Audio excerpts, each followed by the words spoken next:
सो हम last class में बेटा डायोड पढ़ रहे थे और डायोड में हमने स्टार्ट कर दी थी बाइसिंग का काम। ओके बेटा, और बाइसिंग में हम पहली चीज पढ़ चुके थे बेटा जिसका नाम था फॉरवर्ड बाइसिंग। 1 मिनट के लिए मैं रिकैप देता हूं आपको 1 मिनट में। फॉरवर्ड बाइसिंग, फॉरवर्ड बाइसिंग में मैंने सिंपल से जो कहानी बताई थी आपको कि एक पी टाइप सेमीकंडक्टर होता है, एक एन टाइप सेमीकंडक्टर होता है, ये बीच में कहीं एक डिप्लेशन लेयर होती है और डिप्लेशन लेयर में पी की साइड बेटा आपके नेगेटिव आयंस होते हैं, एन की साइड आप में पॉजिटिव आयंस होते हैं, इनके कारण एक पोटेंशियल डिफरेंस अराइज होता है और एक बैरियर फील्ड अराइज होती है। इतनी बातें शायद हमने कर ली थी। उसके बाद मैंने ये बताया था कि एन में आपके ढेर सारे इलेक्ट्रॉन्स पड़े हुए हैं जो मेजॉरिटी चार्ज कैरियर है, पी में होल्स पड़े हुए हैं जो मेजॉरिटी चार्ज कैरियर है। नाउ फॉरवर्ड बाइस का मतलब होता है कि P is at high potential as compare to N. ये आपका हाई पोटेंशियल पे होगा एज कंपेयर टू एन। तो जैसे ही बेटा आपने ये वोल्टेज लगाई, that is this V external लगाई, तो बेटा इधर आपका हाई पोटेंशियल हो गया मेरे बेटा और इधर आपका क्या होगा बेटा, लो पोटेंशियल हो गया। क्लियर? तो इसके कारण बेटा एक एक्सटर्नल फील्ड आपकी दौड़ी और ये एक्सटर्नल फील्ड इस बैरियर फील्ड से अपोजिट थी। तो ये आपकी नेट बैरियर फील्ड है। नेट बैरियर फील्ड जो थी बेटा आपकी वो क्या बन रही थी, ईबी माइनस मेरे बेटा आपका ई एक्सटर्नल। तो जैसे जैसे आप वी एक्सटर्नल को बढ़ाते जा रहे थे आपकी बैरियर के अंदर फील्ड कमजोर होती जा रही थी और चार्ज कैरियर इजीली बेटा उस डिप्लेशन लेयर को क्रॉस कर पा रहे थे। दैट्स व्हाई करंट आपका इंक्रीज कर रहा था। कुछ इस तरीके की कहानी हमने पढ़ी थी। एक बच्चे ने बहुत खूबसूरत क्वेश्चन पढ़ा कि सर अगर हम इस क्या कहते हैं डायोड के पैरेलल में अगर बेटा मैं एक वोल्टमीटर लगा दूं तो ये वोल्टमीटर क्या रीडिंग देगा। एक बच्चे ने एक क्वेश्चन मेरे से पूछा। तो बेटा वोल्टेज ये वोल्टमीटर क्या रीडिंग देगा ये क्वेश्चन पूछा।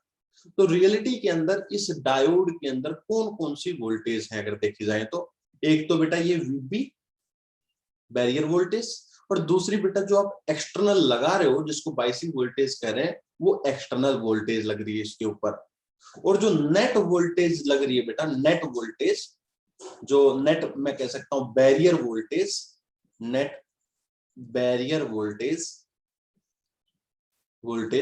वो क्या है बेटा, वो वीबी माइनस वी एक्सटर्नल है। बिकॉज दोनों पोटेंशियल की जो पोलरिटी है बेटा वो अपोजिट है। ठीक है, तो आप ये अगर मैं कहूं कि इस डायोड वोल्टमीटर क्या मेजर करेगा बेटा, जो डायोड के अक्रॉस वोल्टेज होगी। अब डायोड के अक्रॉस वोल्टेज ना बेटा अकेली बैरियर वोल्टेज ना अकेली बेटा आपकी एक्सटर्नल वोल्टेज जिसको हम बाइसिंग वोल्टेज कहते हैं, it is in between the net barrier voltage. ये क्या है बेटा, ये नेट बैरियर वोल्टेज है। तो in case of the diode अगर मैं वोल्टमीटर क्या लगाता हूं डायोड के पैरेलल में लगाता हूं तो वो मुझे क्या देगा, वो मुझे अकेली कोई बैरियर वोल्टेज नहीं देगा, वो मुझे अकेली कोई we can say that external biasing voltage नहीं देगा, वो मुझे क्या देगा, नेट जो बैरियर में वोल्टेज बची हुई है वो मुझे देगा। तो इसका जो आंसर आएगा बेटा वो ना ये आएगा कि it gives the external biasing voltage, ये भी नहीं देता बेटा। It gives we can say that और भी कई थे करंट फ्लो, कुछ ऐसे ऐसे क्वेश्चन सवाल थे। लेकिन रियलिटी में जो आंसर इसका आना चाहिए वो था कि जो बैरियर वोल्टेज है वो देगा, not only this will be जो नेट बैरियर वोल्टेज है। ठीक है, अब उस ऑप्शन में अगर नेट बैरियर नहीं लिख रखा हो तो आप उसको बैरियर को ही नेट बैरियर समझे। ओके बेटा, तो नेट बैरियर जो वोल्टेज बचेगी उस वोल्टेज को ये आपका वोल्टमीटर शो करेगा। बताओ ये चीज क्लियर हो बेटा आपको? हाँ जी, किसी बच्चे को कोई क्वेश्चन हो तो बताओ इससे रिलेटेड, बताओ बेटा। Yes sir. बताओ कोई क्वेश्चन है बेटा? यस सर, ये इसी कॉन्सेप्ट पे है सर। अगर इसके 10 वोल्ट की बैटरी लगा देंगे फॉरवर्ड बाइसिंग में ये मैंने 10 वोल्ट लगाया। तो सर हाँ इसमें वोल्ट मीटर क्या रीडिंग लेगा अभी? हाँ, ये मैंने 10 वोल्ट लगाया और ये बैरियर वोल्टेज बेटा इसकी मान लो say 0 point we can say that. देखो इसमें मैं अलग अलग एक बार पूरी कहानी को बताता हूँ आपको। ये देखिए मैं बताता हूँ आपको। सपोज करो इनिशियली आपने 1 वोल्ट लगाया, ये मान लो जो बैरियर है ना बेटा बैरियर वो है आपका 0.7 वोल्ट। बैरियर वोल्ट कितनी है बेटा, 0.7। ठीक है, अब सुनना, अगर मैं वी एक्सटर्नल लगाता हूं बेटा 0 वोल्ट 1 मिनट के लिए, तो वोल्टमीटर जो रीडिंग शो करेगा वो 0.7 वोल्ट करेगा। अगर मैं एक्सटर्नल वोल्टेज को लगाता हूं से 0.1 वोल्ट, तो जो बैरियर वोल्टेज बचेगी वो 0.7 तो थी, लेकिन 0.1 आपने एक्सटर्नल लगा दिया, तो 0.7 में से आपकी 0.1 घट गई, -0.1, तो कितनी बच गई बेटा 0.6 वोल्ट। तो ये वोल्टमीटर 0.6 वोल्ट शो करेगा। अगर वी एक्सटर्नल मैंने 0.4 वोल्ट लगा दिया, तो आपका वी कितना शो करेगा 0.7 minus 0.4, that is 0.3 volt show करेगा। अगर मैं वी एक्सटर्नल को आपको लगा देता हूं, मान लो कि से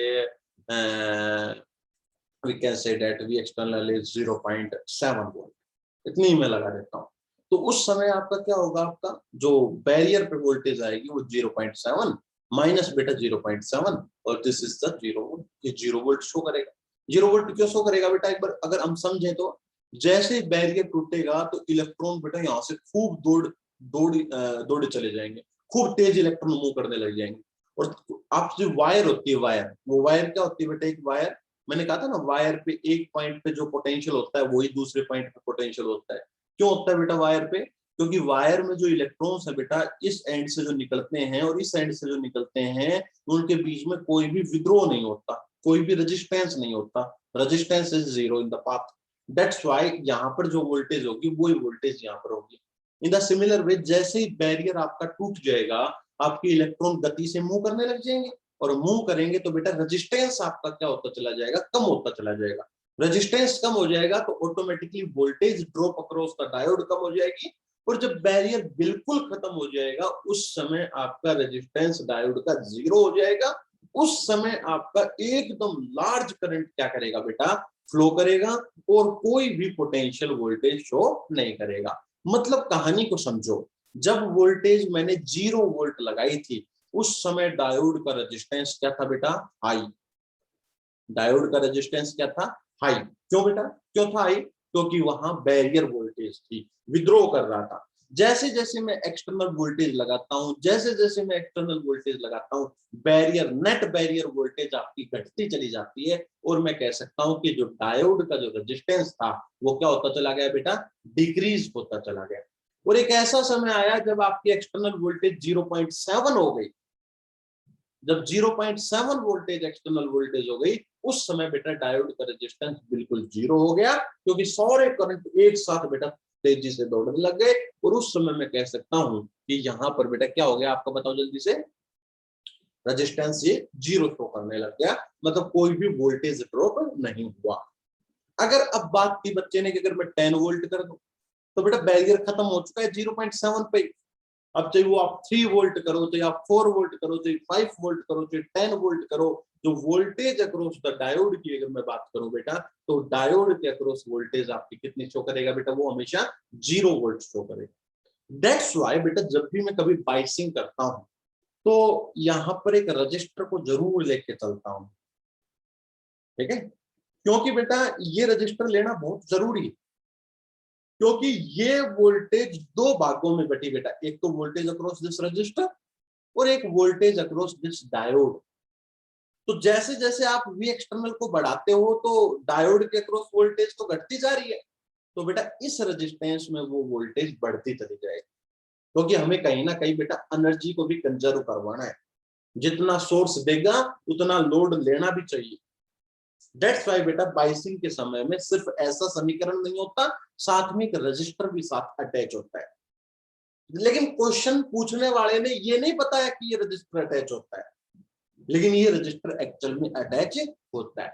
तो जैसे जैसे एक्सटर्नल वोल्टेज बढ़ाते हो, वैसे वैसे बेटा वोल्टेज अक्रॉस द डायोड कम होती है, that is the VB minus V external.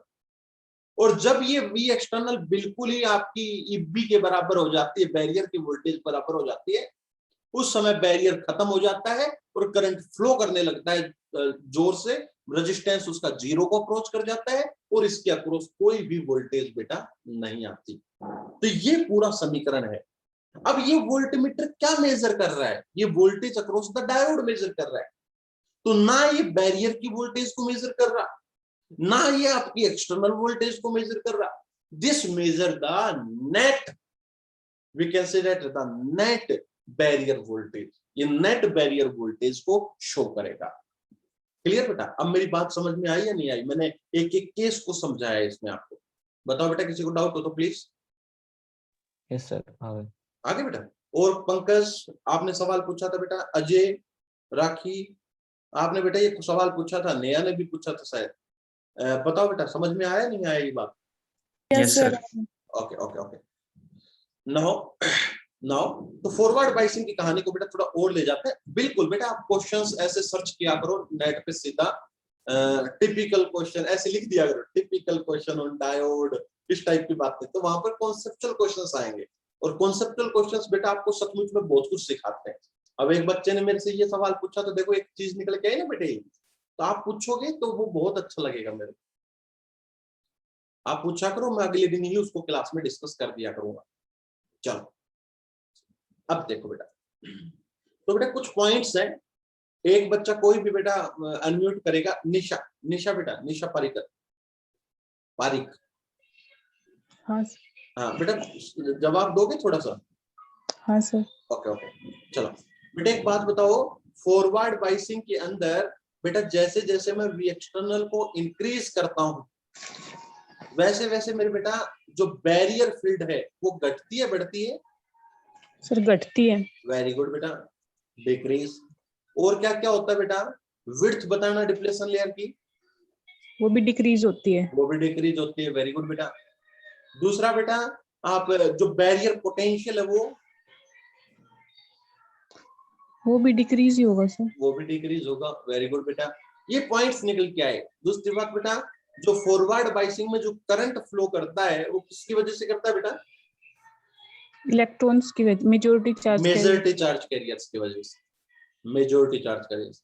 और बेटा इस करंट की डायरेक्शन क्या होती है? P to N। Very good बेटा, P to N। Very good, ये चीजें आपको बेटा समझ में आ गई। नाउ अगर मैं बात करूं बेटा इसके रेजिस्टेंस की, रेजिस्टेंस ऑफ डायोड, एक नई चीज आ गई, ऑफ डायोड। तो बताओ बेटा, जैसे जैसे वी एक्सटर्नल बढ़ाओगे डायोड का रेजिस्टेंस घटेगा बढ़ेगा? घटेगा। घटेगा। वेरी गुड बेटा, वेरी गुड, ये बात भी चला गया, आपको समझ में आ गई। अच्छा एक और बात बता दो, voltage across the diode. Sir अभी ये बताया, अगर वी एक्सटर्नल बढ़ेंगे तो 0 वोल्ट हो बैरियर पोटेंशियल। यस, मतलब वोल्टेज डायोड के अक्रॉस जो वोल्टेज होगी वो बेटा घट जाएगी ना, है ना? वी एक्सटर्नल, यस यस, ये भी डिक्रीज हो जाएगी। तो ये पॉइंट्स निकल के आ गए बेटा। एक जब फॉरवर्ड बाइसिंग की कहानी थी तो उसमें ये सारे के सारे बेटा आपको पॉइंट्स जो है वो निकल के आ गए। वेरी गुड बेटा, अब आप म्यूट कर सकते हो। शाबाश, बहुत अच्छे जवाब दिया आपने। अब बेटा कैसे, उसका प्लॉट क्या था, हमने लास्ट क्लास में डिस्कस किया था बेटा। This is the I forward, जो जिसकी डायरेक्शन है बेटा, मैं अगले पेज पे बनाऊंगा। पहले आपने इतना नोट कर लिया बेटा? चलो देखो मैं आगे मूव करूं। हाँ जी, ओके बेटा। सो थोड़ा सा मैं आगे मूव करता हूं इसके कैरेक्टरिस्टिक कर्व पे, और इस पे पूरा डिस्कशन करेंगे हम खूबसूरती से।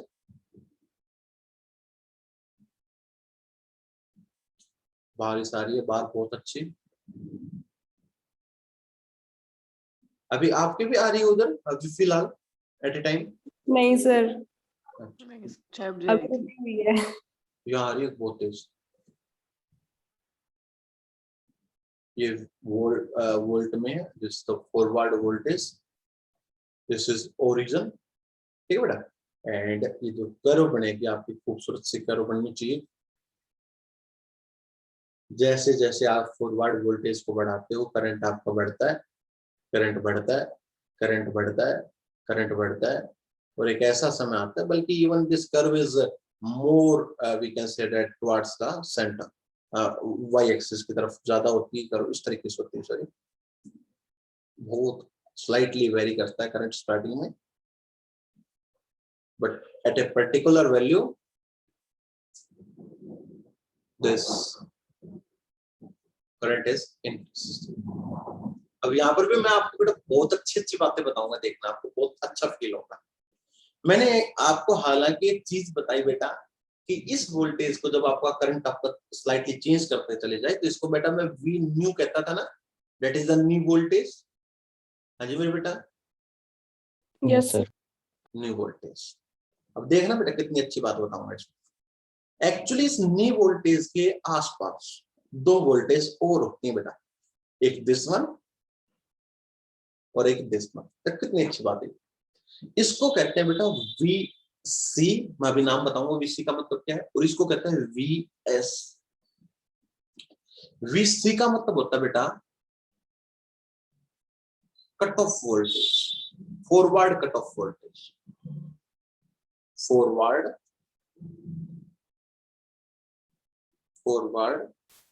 Cut off voltage. और इस वीएस को कहते हैं बेटा फॉरवर्ड सैचुरेशन वोल्टेज। बेटा शायद आपने cut off mode, active mode और सैचुरेशन मोड सुना है बेटा? हाँ जी। यस तो बेटा उसी से रिलेटेड है। और एक्चुअली इस न्यू वोल्टेज को मैं एक्टिव वोल्टेज भी कहता हूं।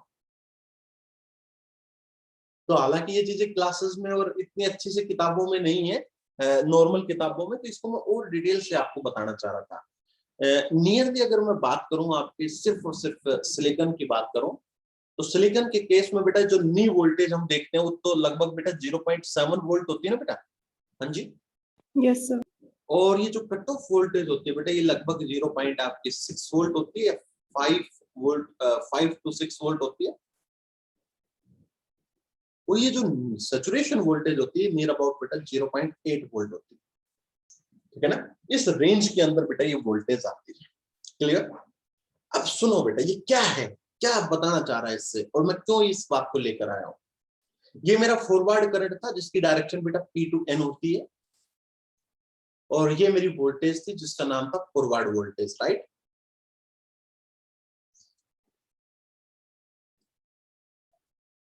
इसको बहुत खूबसूरती से पढ़ा रहा हूं मैं।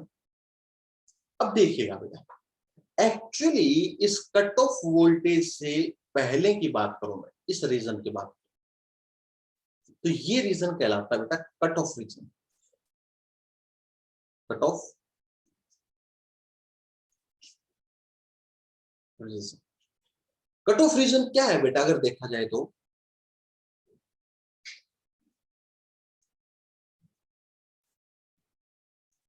अगर मेरी फॉरवर्ड बाइस वोल्टेज जो है वी फॉरवर्ड, अगर ये वी फॉरवर्ड लेस देन है बेटा किससे?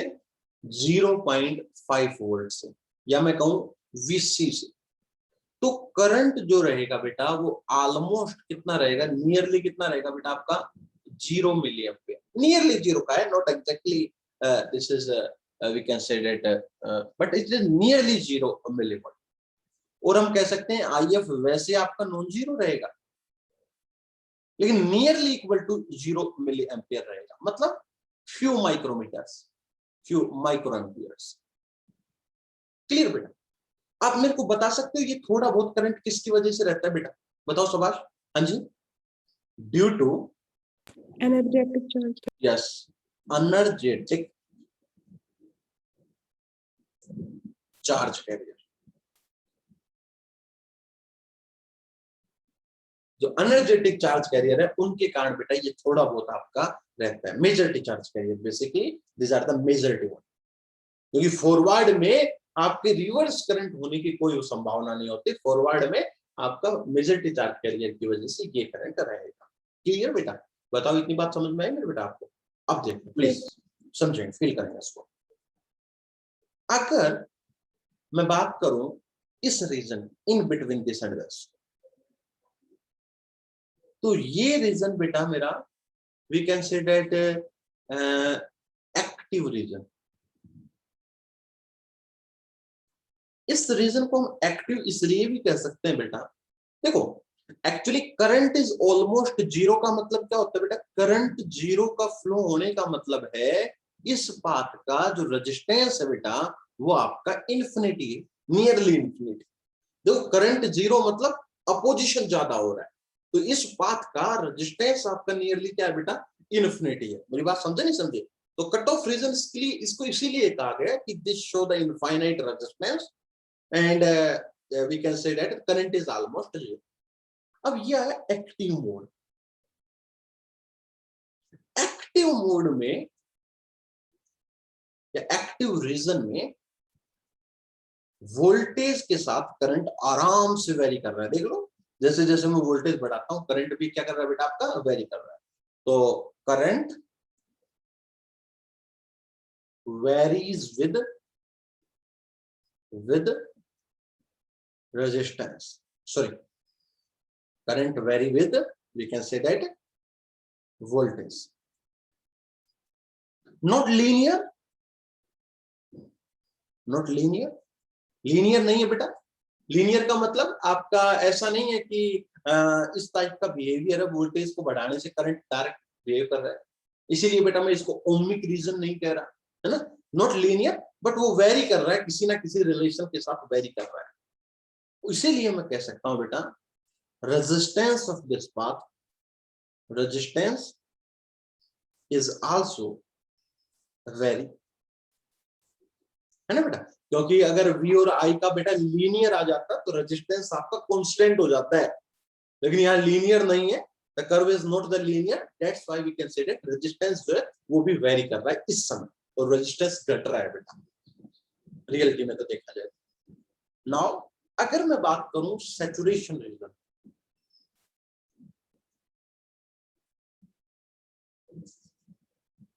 तो सैचुरेशन रीजन में क्या हो रहा है अगर इस कहानी देखा जाए तो सैचुरेशन वोल्टेज कब आई बेटा, ये आपकी नी वोल्टेज एक्टिव रीजन कब आया था, जब आपकी फॉरवर्ड वोल्टेज सैचुरेशन से कम हो और कट ऑफ से ज्यादा।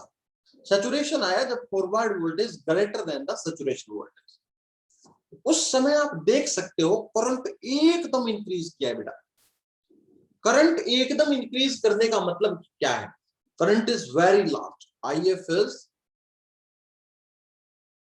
Very large. करंट एकदम इंक्रीज करने का मतलब है कि रेजिस्टेंस कितना शो कर रहा है बेटा, जीरो शो कर रहा है, ठीक है। रेजिस्टेंस कितना शो कर रहा है बेटा, वो जीरो शो कर रहा है। तो रियलिटी में एक डायोड की तीन अवस्थाएं होती है फॉरवर्ड वाइज में भी अगर देखा जाए तो। कट ऑफ जब वोल्टेज आपके 0.5 0.6 के करीब है उस समय ये समझो कि बैरियर है, ठीक है। एक एक्टिव रीजन, एक्टिव रीजन कौन सा बेटा, जिस समय आपका कुछ ना कुछ रेजिस्टेंस शो कर रहा है, और एक बेटा सैचुरेशन रीजन। सैचुरेशन रीजन कौन सा बेटा, जब बैरियर आपका बिल्कुल खत्म हो चुका है और करंट एकदम बढ़ रहा है, तो बेटा उस समय रेजिस्टेंस कितना है, जीरो, और वोल्टेज ड्रॉप भी कितना रहेगा बेटा इस समय, बताओ जल्दी से, अक्रॉस रेजिस्टेंस इज जीरो। बताओ बेटा ये चीज समझ में आई या नहीं आई, हाँ जी बताओ प्लीज, बताओ बेटा। Yes sir. ओके, तो आपका एक डायोड तीन अवस्थाओं में काम करता है फॉरवर्ड बायसिंग के अंदर, cut off region, active region and saturation region. Cut off region जब बिल्कुल ही उसकी वोल्टेज आपकी फॉरवर्ड कट ऑफ वोल्टेज से भी कम है तो थोड़ा बहुत उसमें मामूली करंट आपका फ्लो करता है, तो उस समय रेजिस्टेंस बहुत ज्यादा है, okay? अगर एक्टिव रीजन की बात करूं तो एक्टिव रीजन के अंदर बेटा आपका बैरियर घटने लग गया है, मतलब उस पाथ का रेजिस्टेंस घटने लग गया है। अगर सैचुरेशन मोड की बात करूं तो रेजिस्टेंस इज जीरो और वोल्टेज अक्रॉस द, अगर मैं उसकी बात करूं डायोड की बात करूं तो वो इस मोड में कितनी हो जाएगी बेटा, जीरो हो जाएगी। बताओ, हाँ जी इस चीज का क्लियर हो बेटा फंड आपसे, बताओ। अब मैं आपसे एक सवाल करना चाहता हूं कि सर हमें ये बताओ कि आपने चलो ये तो बता दिया कि सैचुरेशन मोड में वोल्टेज अक्रॉस डायोड कितनी होगी, बताना बेटा।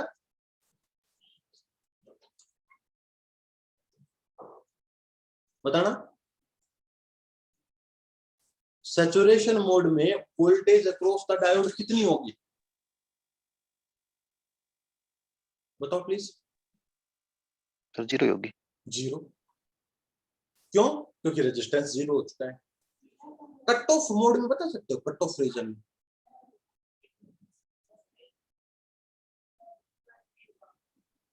वोल्टेज अक्रॉस डायोड इनफाइनाइट होगी सर।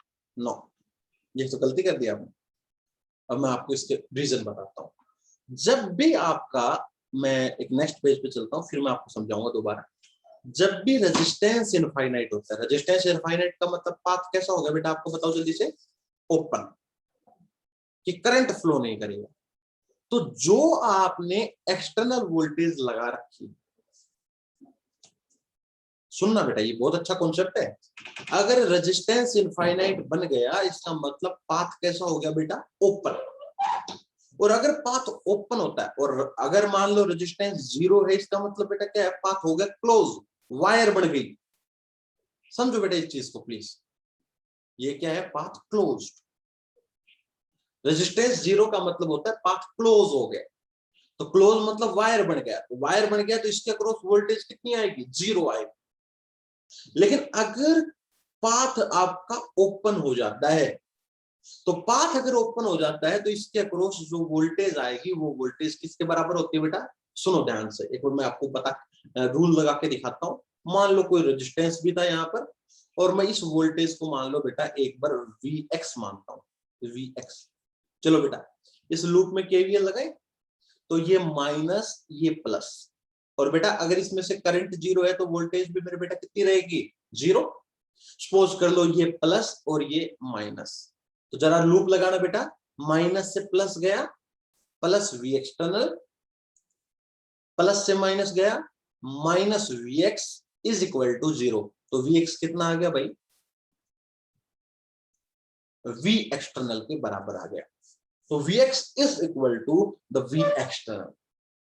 मतलब जब डायोड ओपन होगा, जब वो कट ऑफ मोड में होगा, तो उसके अक्रॉस वोल्टेज कितनी आएगी मेरे बेटा, बताओ जल्दी से, जितनी वोल्टेज आप एक्सटर्नल लगा रहे हो। जब डायोड क्लोज होगा, मतलब वो सैचुरेशन मोड में जा चुका होगा, बैरियर वोल्टेज बिल्कुल खत्म हो चुकी होगी, उस समय उसके अक्रॉस वोल्टेज कितनी आएगी बेटा, 0। और एक बीच की स्थिति एक्टिव मोड, एक्टिव मोड के अंदर बेटा वोल्टेज कितनी आएगी, बैरियर वोल्टेज माइनस मेरे बेटा एक्सटर्नल वोल्टेज। क्या मेरी कहानी आपके समझ में आई या नहीं आई, बताओ प्लीज।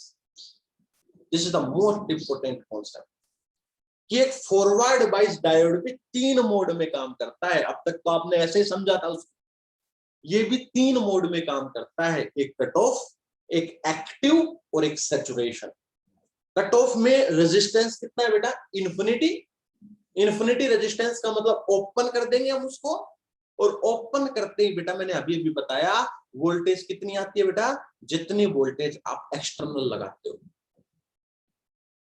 दूसरा सैचुरेशन, जहां पर रेजिस्टेंस 0 शो करेगा, वायर की तरह रिप्लेस कर देंगे, उस समय वोल्टेज आपकी 0 आएगी।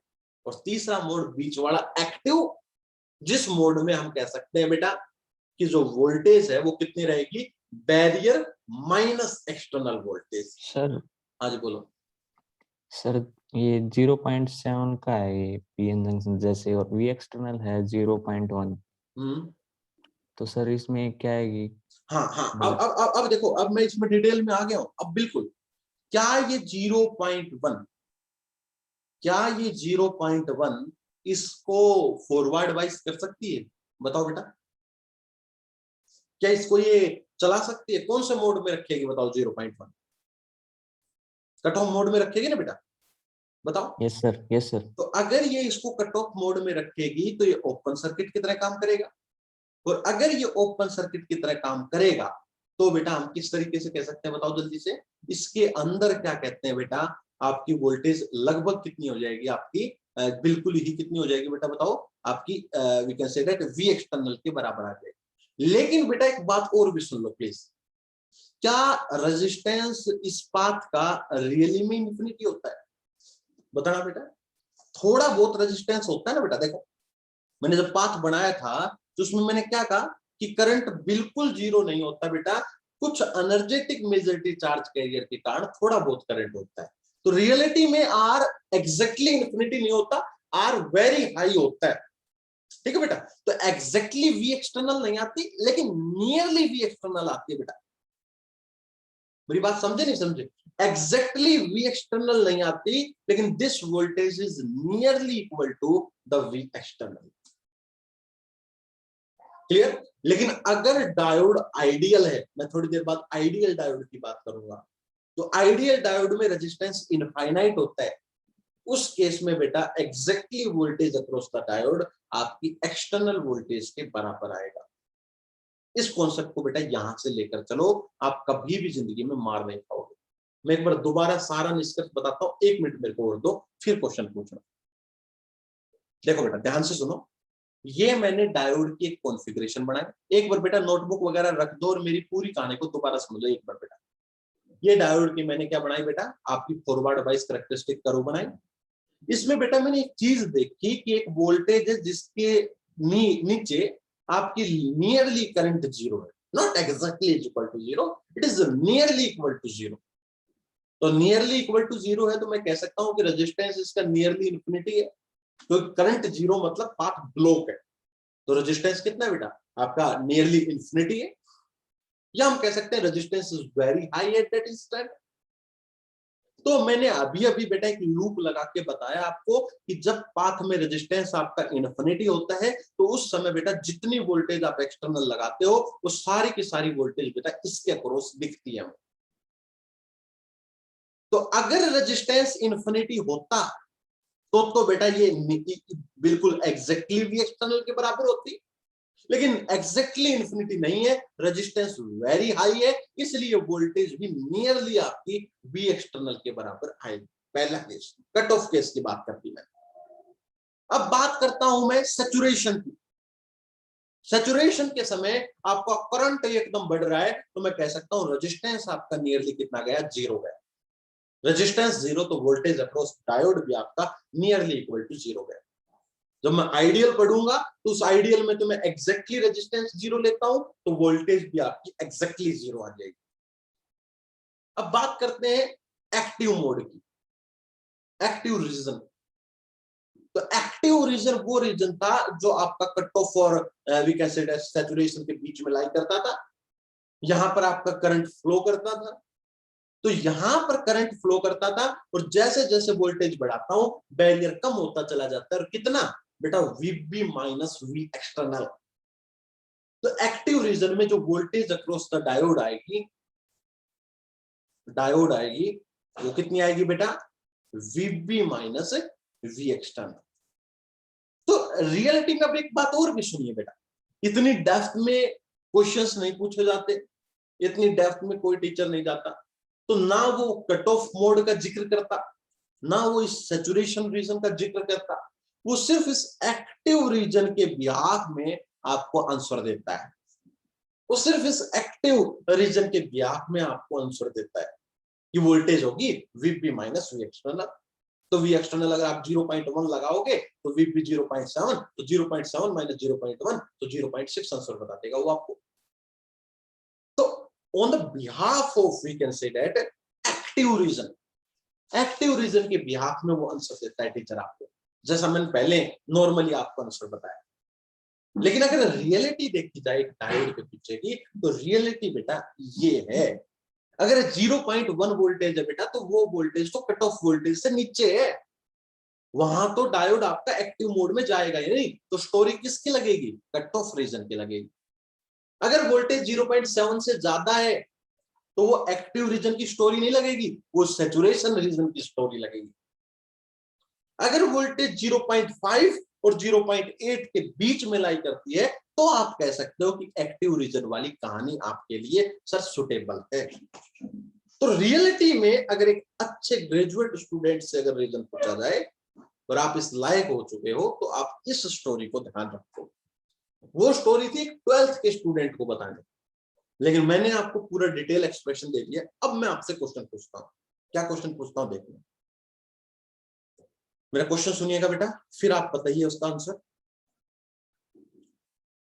तो जो आप छोटे मोटे क्वेश्चन जो नेट पे सर्च करते हो वो इस कट ऑफ और इस मोड पे जाते ही नहीं, लेकिन अगर रियलिटी में कोई कॉन्सेप्ट आपसे कोई पूछेगा जो अच्छा टीचर या फिर अच्छी बुक में क्वेश्चन पूछा जाएगा उसमें डिटेल ही रहेगी।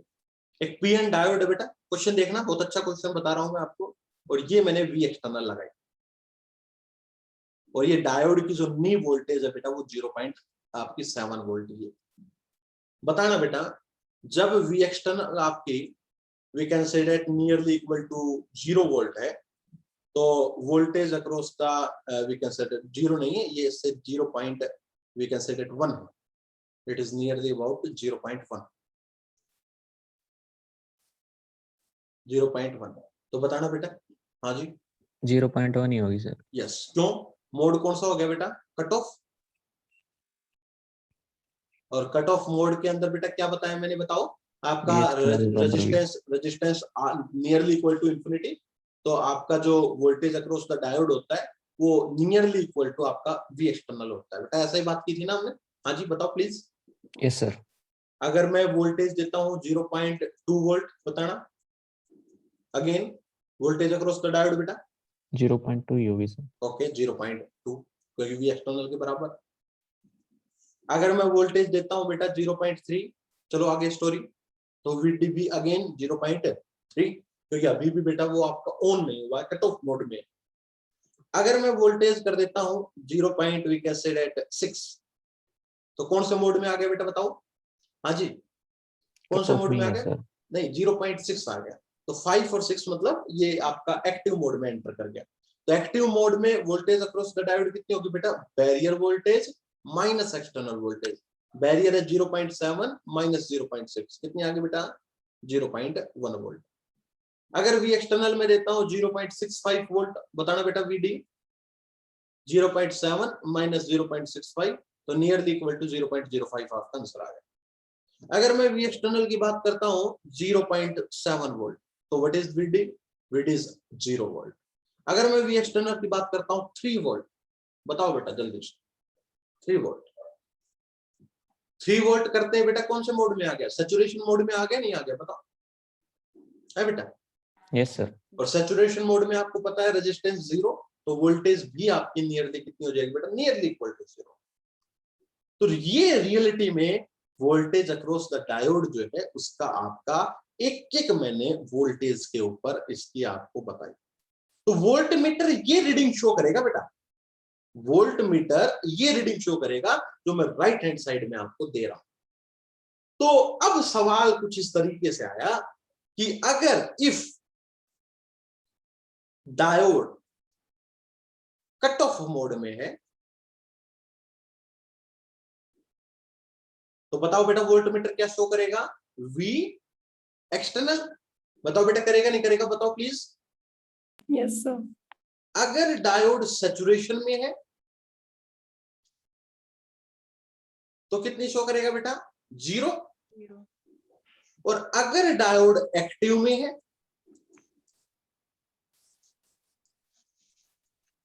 तो कितनी शो करेगा बेटा VB माइनस वी एक्सटर्नल। तो this voltage is shown by the diode, ये वोल्टेज आपकी डायोड क्या करेगा बेटा शो करेगा वोल्ट मीटर के अंदर। अब आप कहोगे कि सर मैं कौन सा करके आऊं पेपर में, ठीक है, तो बेटा अगर स्टैंडर्ड का पेपर होगा गेट वगैरह में तो उसमें तो कहेगा कि इस मोड में बताओ इस मोड में बताओ, अगर कहीं नहीं जिक्र हो तो ये समझ लेना वो एक्टिव का ही जिक्र कर रहा है, समझे बेटा। अगर कभी कहीं गिवन ना हो तो किसका जिक्र कर रहा है बेटा, एक्टिव का जिक्र कर रहा है। वरना अगर स्टैंडर्ड क्वेश्चन हुआ तो वो बताएगा कि डायोड कौन से मोड में काम कर रहा है और आप सर कौन से मोड में पूछना चाहते हो, बताओ बेटा। क्या आपको ये कॉन्सेप्ट क्लियर हुआ बेटा, बहुत अच्छा कॉन्सेप्ट, किसी ने एक बच्चे ने बहुत अच्छे से सवाल पूछा और उस सवाल तक का डिस्कशन देखो कितना अच्छा हुआ कि आप ये चीजें समझ गए। बताओ बेटा क्या आप ये कर लोगे, क्या मैं आगे मूव करूं, बताओ बेटा प्लीज। Yes sir.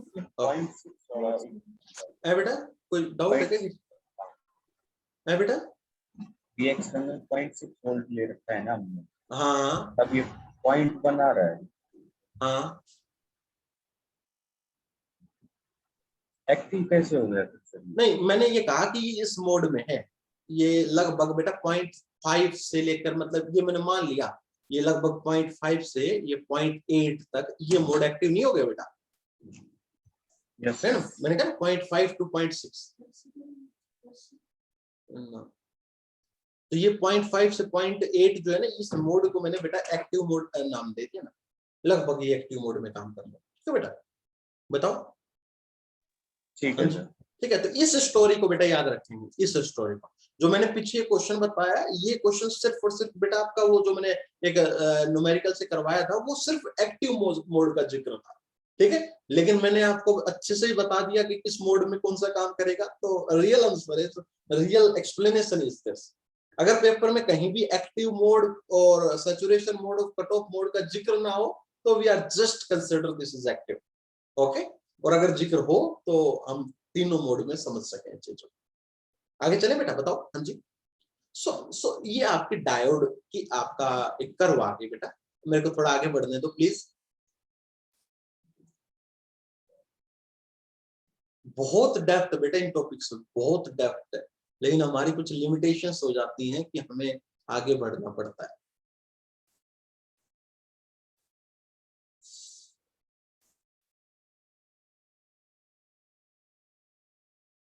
ये देखिए बेटा, ये लगभग कितनी थी बेटा, नी वोल्टेज। तो लगभग मैं कभी कट ऑफ और सैचुरेशन का जिक्र नहीं करता, मैं हमेशा नी वोल्टेज का ही जिक्र करता हूं बेटा। क्यों? वो एक ज्यादा डेप्थ में बात थी तो वो मैंने आपको बतानी चाहिए तो मैंने उसको बता दिया, ठीक है बेटा। अब ये जो इक्वेशन आपकी आती है, this equation is equation of, we can say that forward biasing, that is IF is equal to I naught E की power V upon eta VT। समझेंगे बेटा इस एक फैक्टर को। IF क्या है बेटा यहाँ पर, ये जो इक्वेशन आपको नहीं दिख रही बेटा, एक्सपोनेंशियली इंक्रीजिंग फंक्शन है, तो वो जो एक्सपोनेंशियल इक्वेशन है वो ये इक्वेशन है, और इसको हम कहते हैं बेटा forward bias equation of diode, या कह दो diode equation, diode equation in forward biasing, ठीक है बेटा, diode equation in forward biasing. अब थोड़ा थोड़ा और डिटेल में जाएंगे बेटा हम एक चीज के, देखना प्लीज। सो IF क्या था, IF is the forward current,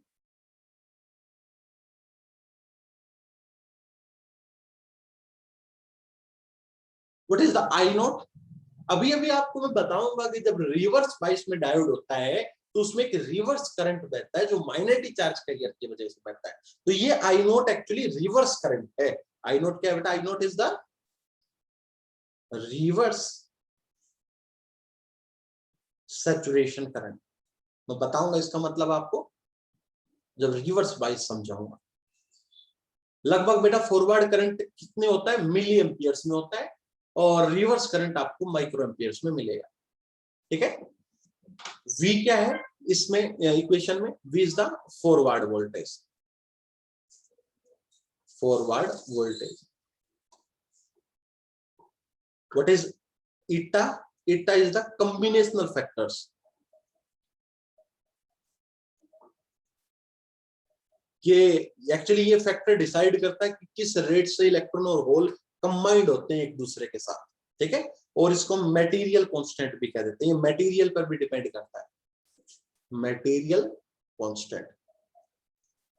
इसकी वैल्यू बेटा 1 होती है for germanium and this value is 2 for silicon. 2 इसकी वैल्यू किसके लिए होती है बेटा, सिलिकॉन के लिए होती है। तो these are the combinational factors, or we can say that it is we can say that material constant. What is the VT? Is the thermal voltage, thermal voltage जो होती है KT by Q, जो होती है कितनी बेटा, KT by Q। और एक छोटी सी बात मैं आपको और ऐड करवाना चाहूंगा बेटा, ये यहाँ पर एक बार प्लीज आप नोट करें, बहुत अच्छी बात थी ये। देखो कभी हम जिक्र करते थे बेटा K इंटू टी का, करते थे K इंटू टी का सिर्फ, तो KT का एक्चुअली जो मान आता था वो हमारा वो आता था T अपॉन 11600 इलेक्ट्रॉन वोल्ट, और ये T किस में होता था बेटा, केल्विन में होता था। इतना आता था नहीं आता था, KT की वैल्यू आती थी, मैंने बताया था कि the energy and temperature are equivalent, the energy and temperature are equivalent। कहीं मैंने मिस्टेक से कभी गलत भी लिख दिया हो तो आप उसको करेक्ट करिएगा। केटी आपका T in kelvin upon 11600 in electron volt होता था। लेकिन बेटा जो थर्मल वोल्टेज है, ये शायद मैंने पिछले में थोड़ी सी एक मिस्टेक कर दी थी, उसको एक बार यहां पर मैं करेक्ट कर रहा हूं। तो केटी बाई क्यू है, तो बाई क्यू मतलब मैंने चार्ज से डिवाइड कर दिया, तो वो जो इलेक्ट्रॉन वोल्ट जो नेचर था ना बेटा, वो उसका वोल्ट में कन्वर्ट हो गया। तो this is equal to T in kelvin upon 11600, और बेटा ये रिजल्ट किसमें आएगा, वोल्ट में। ये नोट करो बेटा please, E is equal to KT, जहां पर भी मैं केटी यूज किया, पिछले पूरे अध्याय में मैंने केटी यूज किया सेमीकंडक्टर फिजिक्स में, तो केटी का मतलब बिल्कुल सही लिखा है हमने, T in kelvin upon 11600 electron volt, बिल्कुल सही है, 1% भी हमें गलत नहीं है बेटा। लेकिन कभी भी वीटी का जिक्र होगा ना बेटा, वीटी, तो VT is KT by Q and this is T in kelvin upon 11600, but ये रिजल्ट आपका इलेक्ट्रॉन वोल्ट नहीं आएगा। क्यों नहीं आएगा बेटा, कि ये इलेक्ट्रॉन वोल्ट हो तो जाता इलेक्ट्रॉन ई वोल्ट, लेकिन इसके डिवाइड में भी बेटा एक ई था, ये क्यू, और ये ई से ई कट गया, तो ये रिजल्ट किसमें आ गया, T in kelvin divide by 11600 volt. मेरी बात समझे नहीं समझे बेटा, के टी की वैल्यू कितनी थी, टी अपॉन 11600 इलेक्ट्रॉन वोल्ट। अब मैंने इसको क्यू से डिवाइड कर दिया, मतलब ई से डिवाइड कर दिया, तो ई से ई कट गया, तो कितना बच गया, T in kelvin upon 11600 into volt. कल लास्ट क्लास में हमने एक न्यूमेरिकल करवाया था बेटा, याद करो, डिफ्यूजन कोएफिशिएंट और मोबिलिटी, वहां पर इस केटी का यूज किया था। शायद मैंने वहां पर केटी इलेक्ट्रॉन वोल्ट में लिख दिया था, तो वो इलेक्ट्रॉन काट देना, वो आंसर आपका वोल्ट में आएगा। क्लियर बेटा, बात समझ में आई नहीं आई, मेरे को ये बताओ पहले। Yes sir. ठीक है, जो केटी की वैल्यू होती है वो होती है टी अपॉन 11600, जो किसमें आती है बताना जल्दी से, इलेक्ट्रॉन वोल्ट में। लेकिन अगर मैं केटी को डिवाइड कर दूं क्यू से, चार्ज से मैंने डिवाइड कर दिया, तो ऊपर वाला चार्ज नीचे वाले चार्ज से कैंसिल हो गया, तो रिजल्ट आपको वोल्ट में आएगा। अब बताना बेटा, एट रूम टेम्परेचर अगर केटी की वैल्यू देखो तो कितनी आती थी बेटा, बताओ जल्दी से, 26 मिली इलेक्ट्रॉन वोल्ट। लेकिन अगर मैं वीटी की वैल्यू देखूं तो रूम टेम्परेचर पे कितनी आएगी बेटा, 26 milli volt, not electron volt, it is the milli volt. तो प्लीज बेटा इस चीज का आप पूरी तरीके से ध्यान रखें, हालांकि मैंने रखा भी है, क्योंकि पूरी सेमीकंडक्टर फिजिक्स में तो आपका सिर्फ और सिर्फ केटी यूज होता है। अभी आपका एक पिछले न्यूमेरिकल में वीटी आया था, उसमें शायद मैंने इलेक्ट्रॉन वोल्ट कर दिया, तो वो इलेक्ट्रॉन वोल्ट ना होकर वोल्ट होगा। तो प्लीज इस चीज को करेक्ट कर लें लास्ट क्लास के लास्ट न्यूमेरिकल में। ठीक है बेटा, बताओ इतनी बात समझ में आई या नहीं आई मेरी, बताओ पहले। आ गई सर। आ गई, तो हमें हर एक टर्म का मतलब पता लग गया बेटा। तो हमारा आईएफ आ गया, so the IF is I naught E की power V upon eta V. ये फॉरवर्ड इक्वेशन ऑफ क्या है बेटा, डायोड। अब इस इक्वेशन पे भरपूर क्वेश्चन हम करने वाले हैं, ठीक है। तो चलो क्वेश्चंस की शुरुआत करता हूं बेटा मैं। तो क्वेश्चन बेस्ड ऑन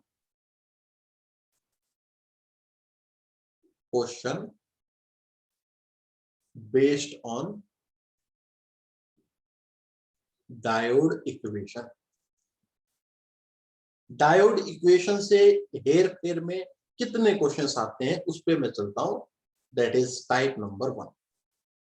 डायोड की टाइप नंबर 1 स्टार्ट हो चुकी है आपकी, question based on the diode equation.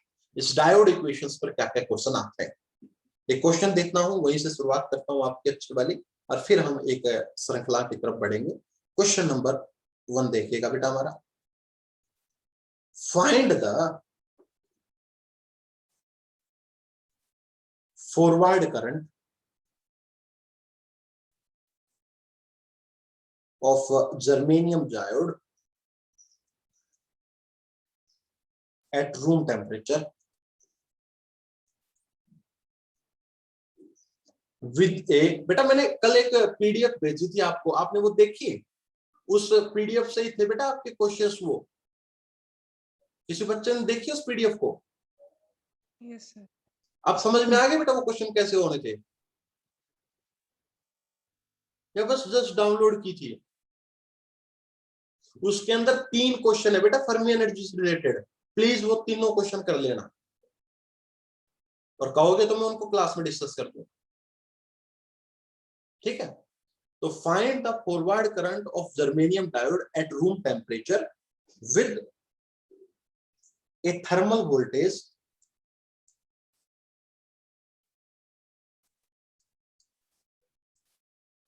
of 26 millivolt and the reverse saturation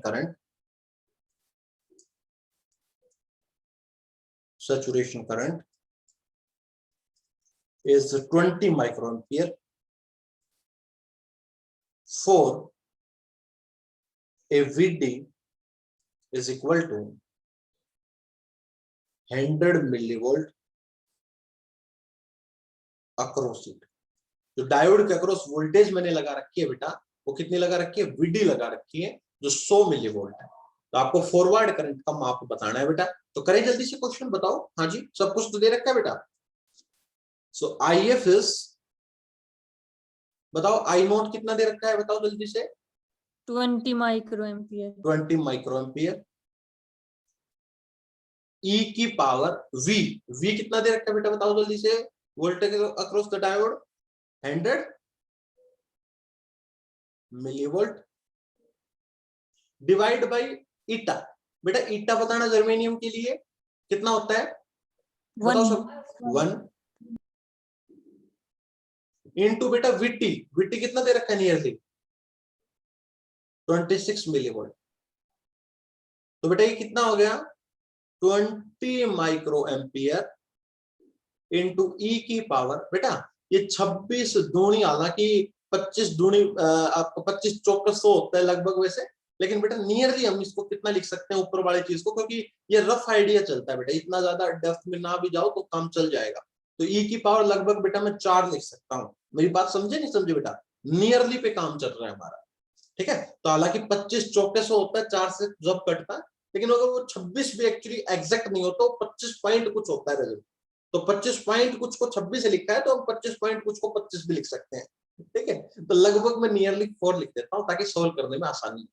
अब बताना बेटा 20 माइक्रो एम्पियर E की वैल्यू कितनी होती है, कोई तो बताएगा। हाँ बेटा E की वैल्यू, अजय E की वैल्यू क्या होती है 1.6 into 1.6 या 2.6, 2.6 2.6 होती है बेटा की पावर 4। एक बार सोल्व करना बेटा इसको, 2.6 की पावर 4 को 20 से मल्टीप्लाई करो, आंसर बताओ क्या आएगा।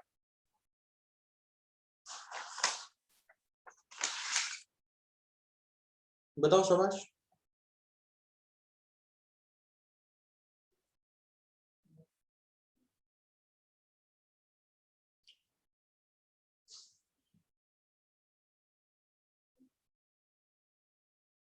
बताओ फास्ट। 913 बेटा माइक्रोएम्पियर। कितना बेटा दोबारा बताना, 900 ना 913 माइक्रोएम्पियर। 913 micro ampere. ओके, तो अगर मैं इसको मिली एम्पियर में लिखना चाहूं तो बेटा, मिली एम्पियर में लिखना चाहूं तो है बेटा, अरे माइक्रो को मिली में कैसे चेंज करते हैं, 10 की पावर 3 से मल्टीप्लाई करते हैं। हाँ तो कितना आ जाएगा 0.913 मिली एम्पियर। देखना बेटा यही आया है, कुछ गलत आया है प्लीज चेक करो आप सभी का ये आंसर आया है नहीं आया। बेटा प्लीज आप कैलकुलेटर का यूज करा करो और बताया करो, थोड़ा सा एक्टिव रहोगे तो बहुत मजा आएगा क्लास में।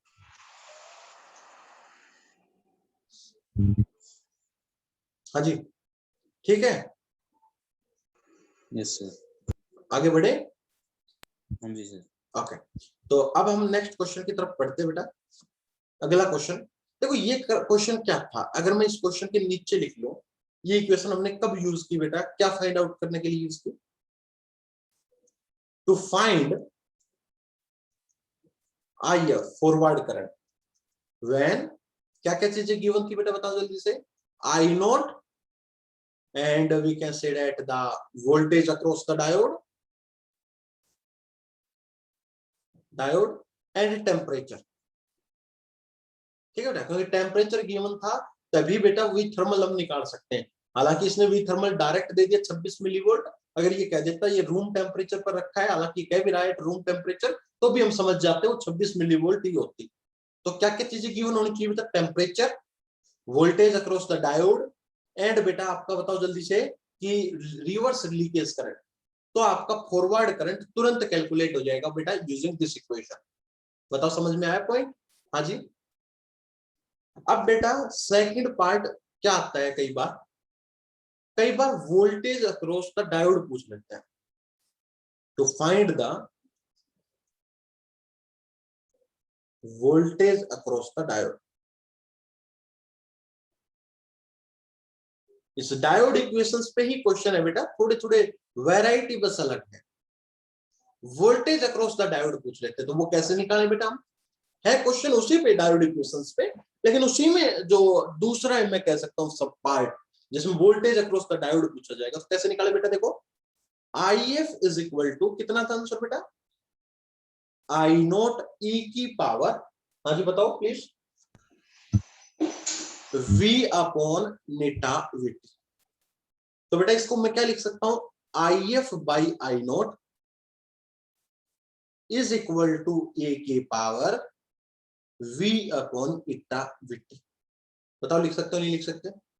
और अगर E को मैं इधर ले जाऊं तो बेटा क्या होगा, ये V by eta VT is equal to log IF upon I नॉट। सर ये टाइप 2 है? नहीं, टाइप 1 में ही डायोड इक्वेशन पे ही, डायोड, हालांकि इक्वेशन तो हम डायोड इक्वेशन यूज कर रहे हैं ना, उस डायोड इक्वेशन में क्या क्या पूछ सकता है, IF पूछ सकता है, तो उसके बेसिस पे मैंने पहला क्वेश्चन करवाया। दूसरा वोल्टेज अक्रॉस द डायोड पूछ सकता है, तो उसमें तो क्वेश्चन तो डायोड इक्वेशन पे बेस्ड है ना बेटा, समझे नहीं समझे बेटा मेरी बात? हाँ जी। तो बेशक मैं इसको टाइप 2 बना के मैं इसका बहुत ज्यादा बड़ा नहीं करना चाहता इसको, वरना तो 50 टाइप हो जाएंगे, फिर क्या फायदा।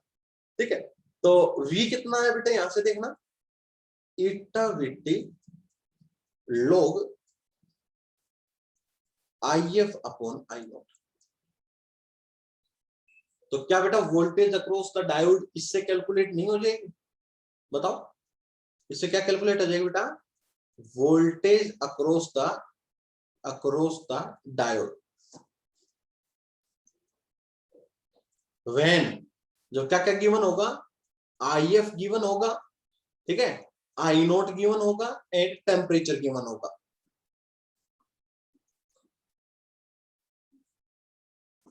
तो मैं तुरंत ये चीज निकाल के ला सकता हूं। बताओ बेटा ये इक्वेशन क्लियर होगी यहां तक, क्वेश्चन दो इसके ऊपर? Yes sir. चलो एक क्वेश्चन करके दिखाओ, calculate the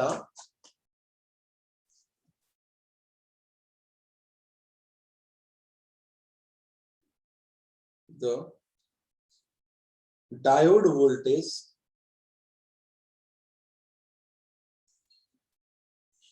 for silicon diode.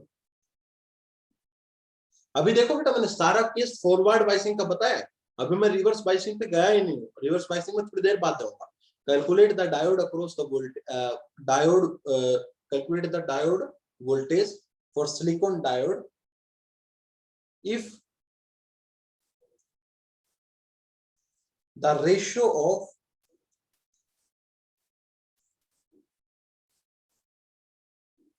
forward current to reverse current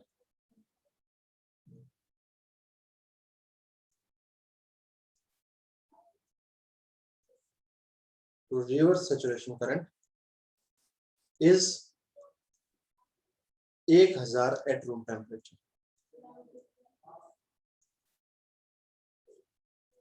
at room temperature, जब 1000 होता है रूम टेम्परेचर के ऊपर टेम्परेचर, उस समय बेटा आपको डायोड की वोल्टेज जो है वो कैलकुलेट करके लेकर आए। क्वेश्चन को फील किया बेटा आपने? बताओ हाँ जी। चलो अब इसको सॉल्यूशन करके दिखाओ, सवाल करो, सोल्व करो।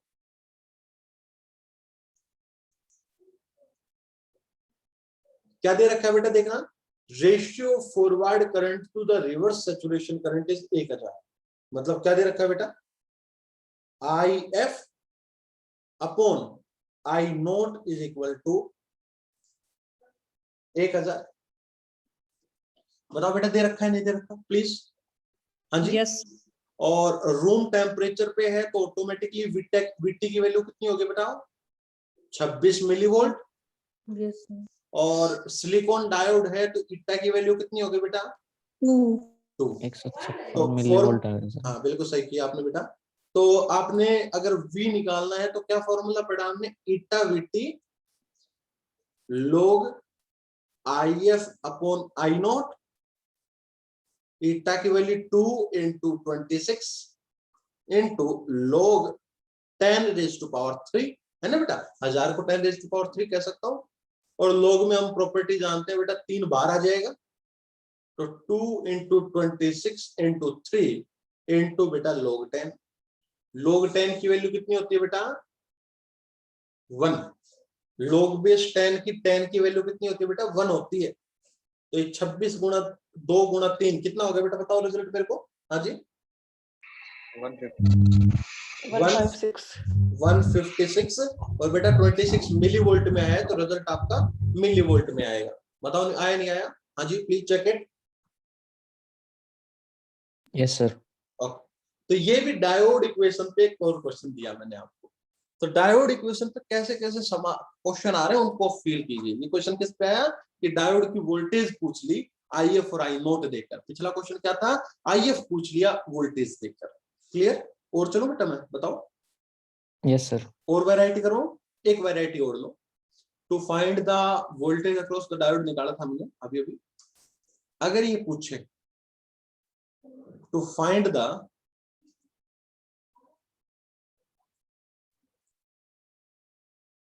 रेजिस्टेंस, और वो भी बल्कि AC रेजिस्टेंस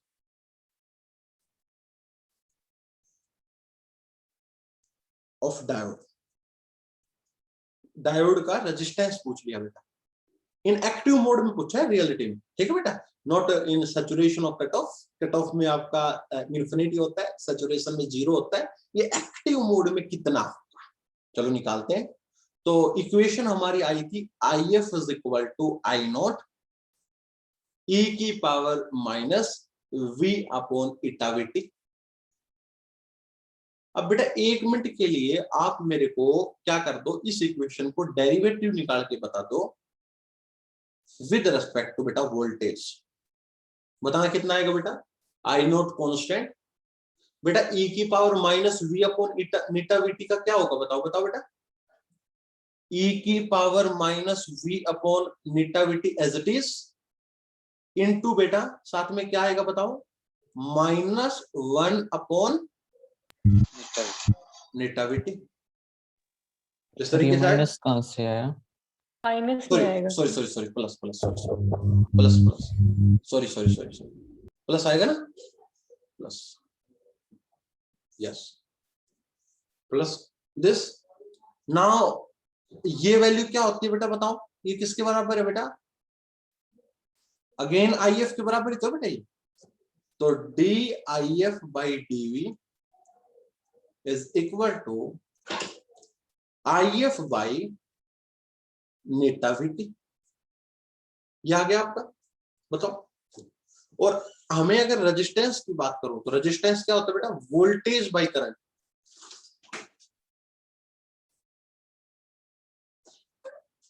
अरे V is equal to IR नहीं होता फार्मूला। तो रेजिस्टेंस क्या होता है, वोल्टेज डिवाइड बाई करंट। यहां पर क्या चीज निकलती है, करंट डिवाइड बाई वोल्टेज। तो उल्टा कर दो इसको। तो अगर मैं DV अपॉन DIF पूछ दूं तो कितना आंसर आएगा बेटा, ईटा VT अपॉन IF। बताओ।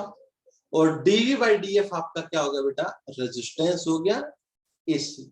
AC क्यों कह रहा हूं, क्योंकि ये रेजिस्टेंस वेरी करेगा। व्हाई इट इज वेरी, क्योंकि आपका फॉरवर्ड करंट जो है उसकी वैल्यू कांस्टेंट नहीं होती, वो भी बेटा एक वेरी करती है। स्लोप में देखा था ना आपने, वो वैल्यू वेरी करती है, लीनियर नहीं होती। इसलिए मैं इसको ISC का है, IDC नहीं का। DC का मतलब होता है कांस्टेंट, SC का मतलब जो वेरी करे।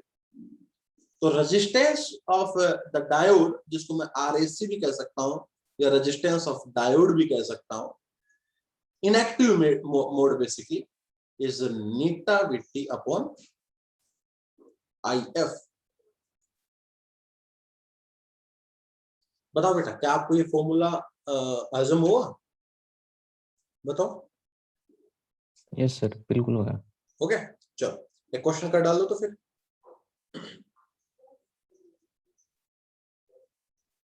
और बेटा इसको हम एक्चुअली क्या कह देते हैं, IAC कह दिया, RAC कह दिया, R डायोड कह दिया। एक और भी नाम है बेटा इसका, R dynamic resistance. This is the dynamic, R dynamic मतलब डायनेमिक रेजिस्टेंस, क्योंकि स्टैटिक नहीं है। डायनेमिक मतलब जो वेरी करता, स्टैटिक मतलब जो आपका वेरी नहीं करता। तो इसको हम डायनेमिक रेजिस्टेंस पे कह देते हैं बेटा। क्लियर? अभी क्वेश्चन करते हैं इसके ऊपर अच्छा वाला। मेरे पास क्वेश्चंस हैं इससे रिलेटेड। यस, चलो बेटा क्वेश्चन को नोट करो प्लीज। बेटा मैं आगे बढ़ूं, बताओ please. Yes sir. Okay, question है मेरा, calculate the value of AC resistance, we can say the dynamic resistance,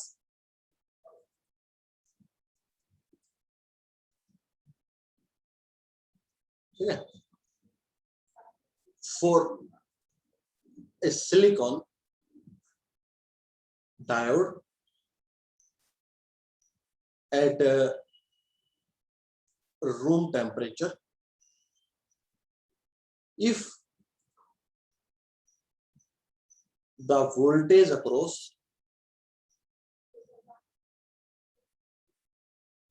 diode is, we can say that 650 millivolt। 650 millivolt का मतलब समझ रहे हैं बेटा, 0.65 वोल्ट, ठीक है, volt. And the leakage current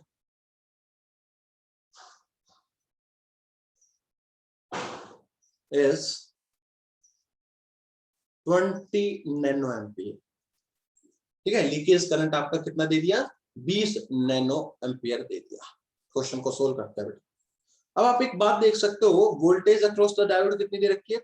650 millivolt या 0.6। तो बेटा पक्का बताओ ये डायोड किस मोड में होगा? बताओ। हाँ जी बताओ। एक्टिव। एक्टिव। अगर बेटा ये वोल्टेज पहले कह देता, मान लो ये कह देता, मान लो 900 मिली वोल्ट, तो आप समझ जाते हैं ना बेटा कौन से मोड में काम कर रहा है। बताओ।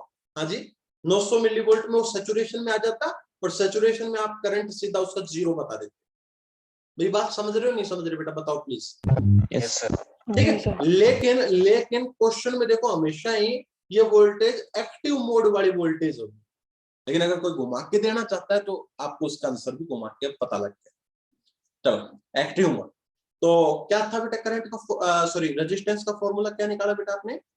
नीटा VT अपॉन IF। अब बेटा IF की वैल्यू डायरेक्ट दे रखी है क्या? नहीं दे रखी, तो IF हमें निकालना पड़ेगा। IF कितना होता है बताओ जल्दी, फॉर्मूला I0 E की पावर, हाँ जी, V अपॉन नीटा VT। I0 की वैल्यू 20 नैनो एम्पियर, E की पावर वोल्टेज दे दी आपकी 650 मिलीवोल्ट, और सिलिकॉन है तो सिलिकॉन के लिए 2 इंटू 26 मिलीवोल्ट। रूम टेम्परेचर था ना बेटा? हाँ रूम टेम्परेचर ही है। तो जल्दी से बेटा एक बार सोल्व कर दो ना please. 20 nano ampere into E की पावर 650 बटे 52 करना बेटा एक बार ये इसको सोल्व प्लीज। IF की वैल्यू बताओ जरा। IF की वैल्यू बताओ।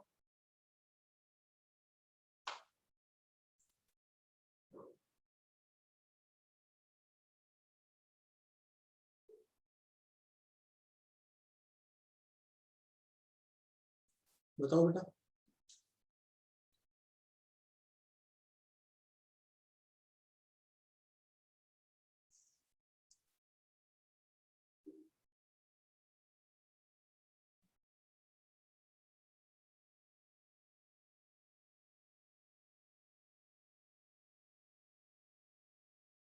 अरे सर ये e की पावर में बताओ ना कैसे सोल्व करते हैं।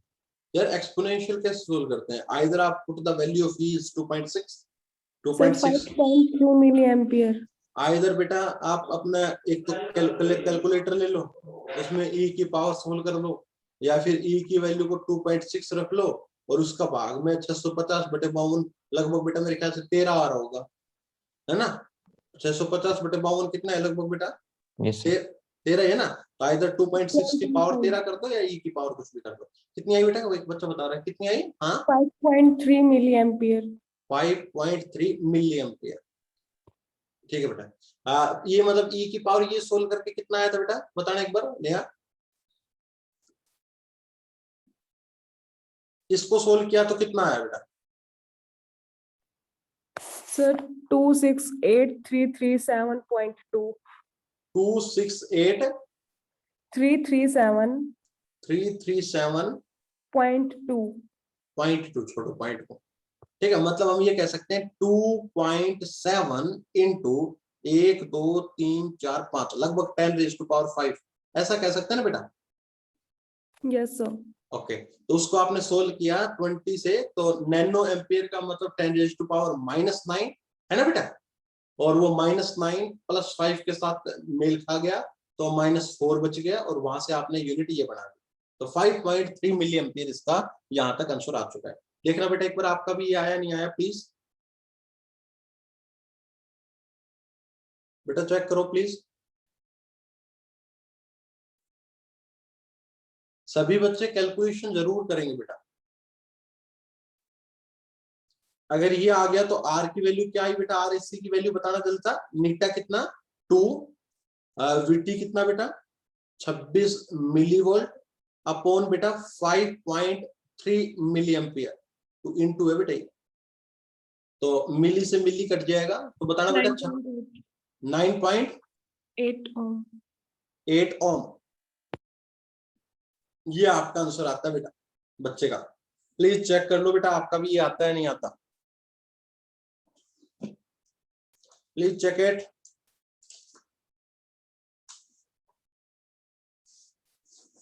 शाबाश शाबाश, चेक करो बेटा जल्दी से।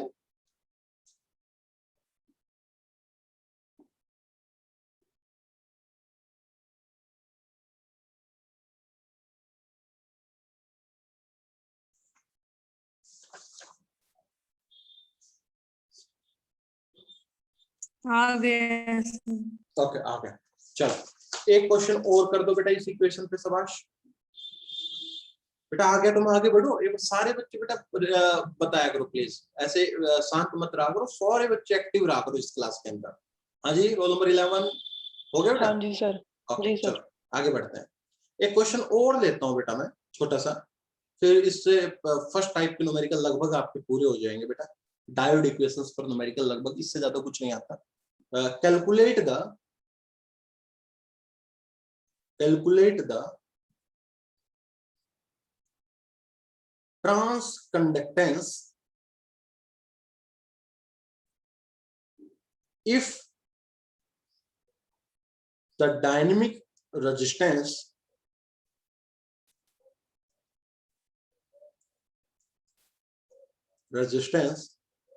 of silicon diode is 10 ohm। अगर सिलिकॉन डायोड की जो आपका रेजिस्टेंस है वो 10 ओम है, तो what will be the transconductance? बता सकते हो बेटा? कंडक्टेंस जो होती है वो क्या होती है बेटा आपकी? उससे उल्टा होता है बेटा? बताओ जल्दी से। अब यही तो बात मेरे को सिखानी है बेटा कि ट्रांस कंडक्टेंस रियलिटी में होती क्या है ना? यही तो चीज सिखानी है। देखो ट्रांस कंडक्टेंस क्या होती है, सुनो पहले तो।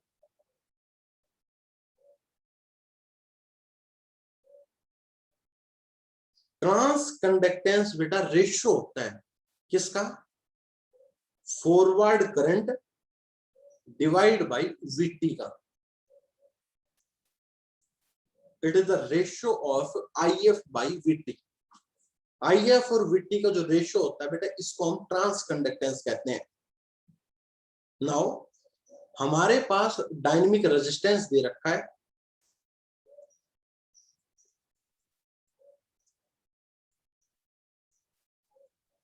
कितना बताओ, 10 ओम। और डायनेमिक रेजिस्टेंस का फार्मूला कितना होता है बेटा, नेटा वीटी बाई, हाँ जी, नेटा वीटी बाई IF। आईएफ। तो और नेटा की वैल्यू सिलिकॉन के लिए कितनी होती है, 2। तो यहां से वीटी बाई आईएफ कितना आ गया, 10/2, दैट इज द 5। लेकिन हमें चाहिए आईएफ बाई वीटी, तो 1/5। और 1/5 को हम कितना लिख सकते हैं बेटा बताओ, हाँ जी 0.2। और यूनिट क्या होगी बेटा, ओम से उल्टी महो या ओम इनवर्स। बच्चे गलत क्या करके लेके आते हैं इसको, डायनेमिक रेजिस्टेंस का सीधा उल्टा कर देते हैं, मतलब 1/10 कर देंगे। और 1/10 करते ही आंसर इसका अलग आ जाएगा, 0.1 आ जाएगा बेटा। बताओ जल्दी से आएगा नहीं आएगा। तो क्वेश्चन में गलती ये कर लेते हैं, लेकिन रियलिटी में जो ट्रांस कंडक्टेंस होती है वो डिफाइन क्या होती है, IF by VT only, there is no eta is present here. That's why बेटा मैं बता रहा हूं, ये बहुत इंपॉर्टेंट क्वेश्चन बन जाता है। तो एक गेट में एक बार क्वेश्चन पूछा गया, सब लोगों ने क्या किया, डायनेमिक रेजिस्टेंस का रेसिप्रोकल ले लिया। तो रेजिस्टेंस होता है वोल्टेज बाई आईएफ, जस्ट क्या कर दिया, उसका रेसिप्रोकल ले लिया, और गलत, सबका आंसर लाइन से गलत हो गया। लेकिन ट्रांस कंडक्टेंस होती है the ratio of IF by VT only, यहां पर ईटा नहीं रहता, और डायनेमिक रेजिस्टेंस में ईटा रहता है, तो उस चीज को हम कंपनसेट करें। लेकिन बेटा जर्मेनियम के लिए दोनों ठीक है ना बेटा, जर्मेनियम के लिए ईटा की वैल्यू 1 हो जाती है, उस समय आप जस्ट इसको रेसिप्रोकल कर सकते हो। लेकिन मैं तो इन जर्नल की बात कर रहा हूं, तो transconductance is the ratio of IF by VT. बताओ बेटा, हाँ जी, ये बात क्लियर हो रही है? ओके, तो ये क्वेश्चंस बेटा आपने आज इसमें देखे। और मैं एक क्वेश्चन और देना चाहता हूँ बेटा, एक सेकंड वेट कीजिए प्लीज। शायद ये क्वेश्चन बहुत अच्छा लग रहा है मेरे को।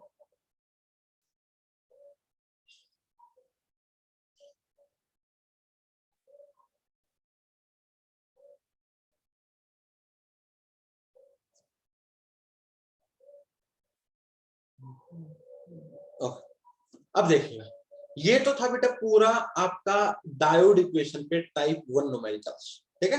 टाइप 1 न्यूमेरिकल्स मैंने पूरी फॉरवर्ड बाइस के केस में करवाई।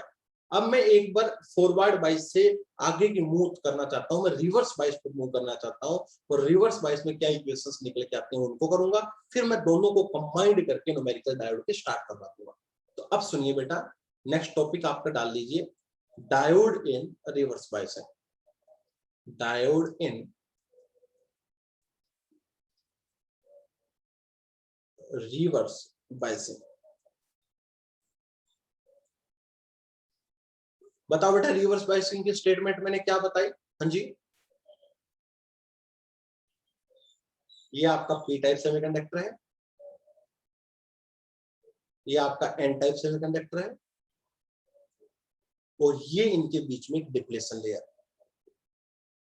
पी टाइप के अंदर ये नेगेटिव आयन विद होल थे, यहाँ पॉजिटिव आयन विद इलेक्ट्रॉन्स थे, एन टाइप में ढेर सारे इलेक्ट्रॉन्स थे, majority charge career, P type में ढेर सारे होल्स थे।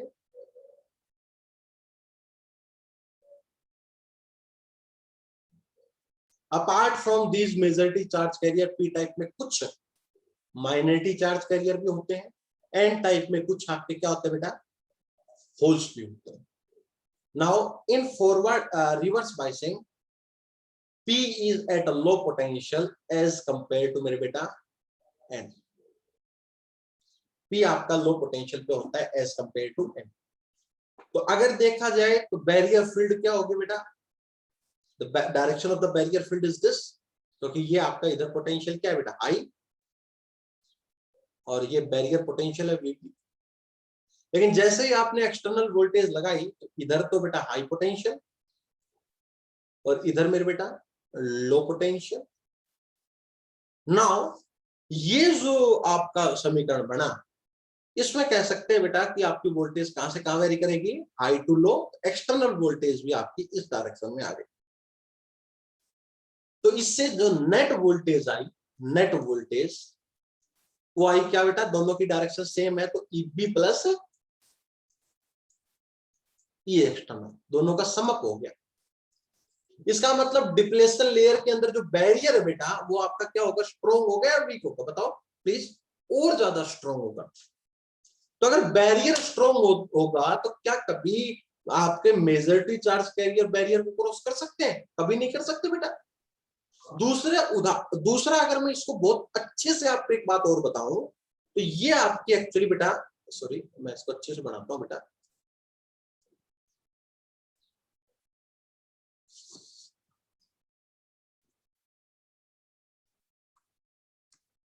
एक मिनट रुकना.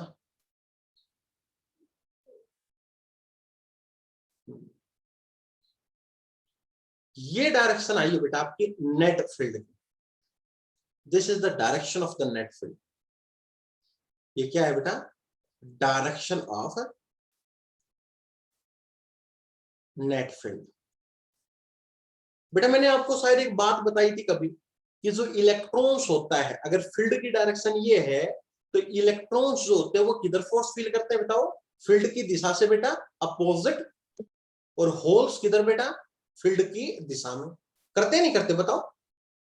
तो जो ये इलेक्ट्रॉन्स हैं, ये जो मेजॉरिटी चार्ज कैरियर है बेटा, ये किधर फोर्स को फील करेगा? बताना बेटा. हाँ जी, बैरियर की तरफ या बैरियर से दूर? बताओ बेटा प्लीज.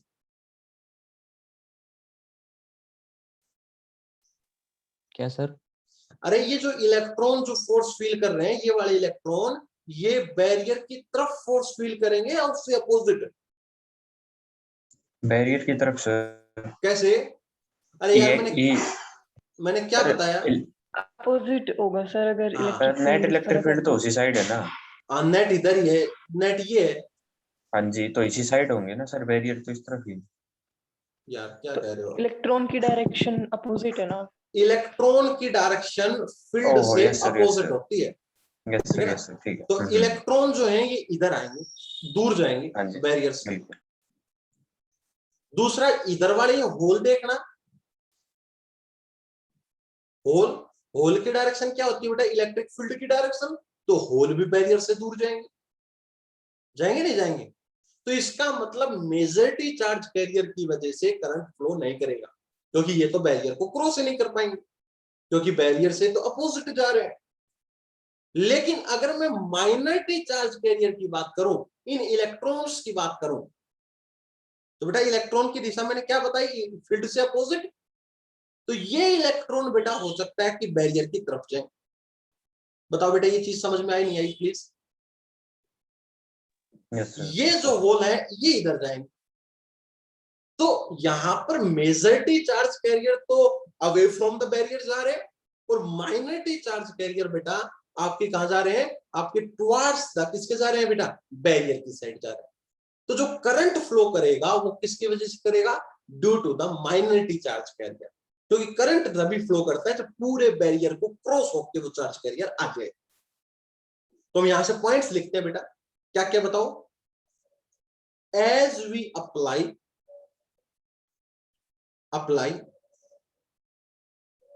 रिवर्स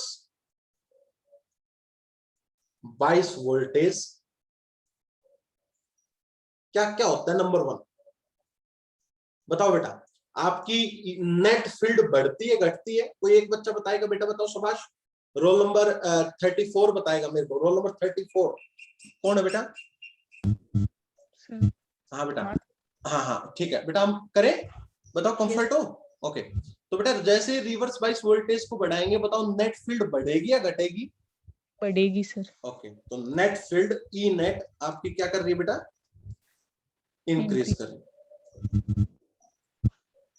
दूसरी बात बेटा, जो नेट पोटेंशियल होगा, बैरियर का जो पोटेंशियल होगा वो पहले से अब बढ़ेगा घटेगा बेटा? नेट फील्ड बढ़ गई तो इसका मतलब पोटेंशियल बढ़ेगा घटेगा बेटा, बताओ?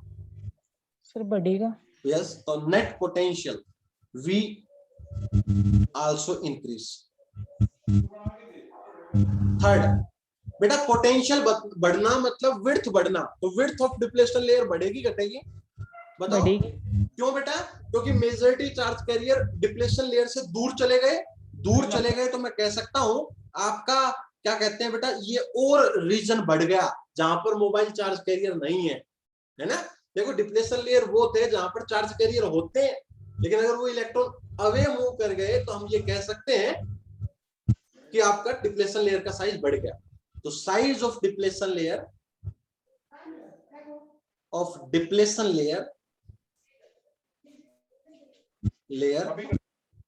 इंक्रीज। फोर्थ पॉइंट बताओ बेटा, मैं जो पूछूं, जो मेजॉरिटी चार्ज कैरियर है वो टुवर्ड्स द डिप्लेशन लेयर जाएंगे या away from the depletion layer जाएंगे? Away from the depletion layer. तो majority charge career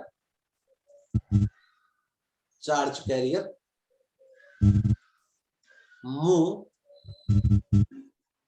away from barrier. Fifth, तो बेटा इसका मतलब माइनॉरिटी चार्ज कैरियर के बारे में बताना बेटा। Minority charge carrier move towards the barrier. Yes, carrier move towards the barrier.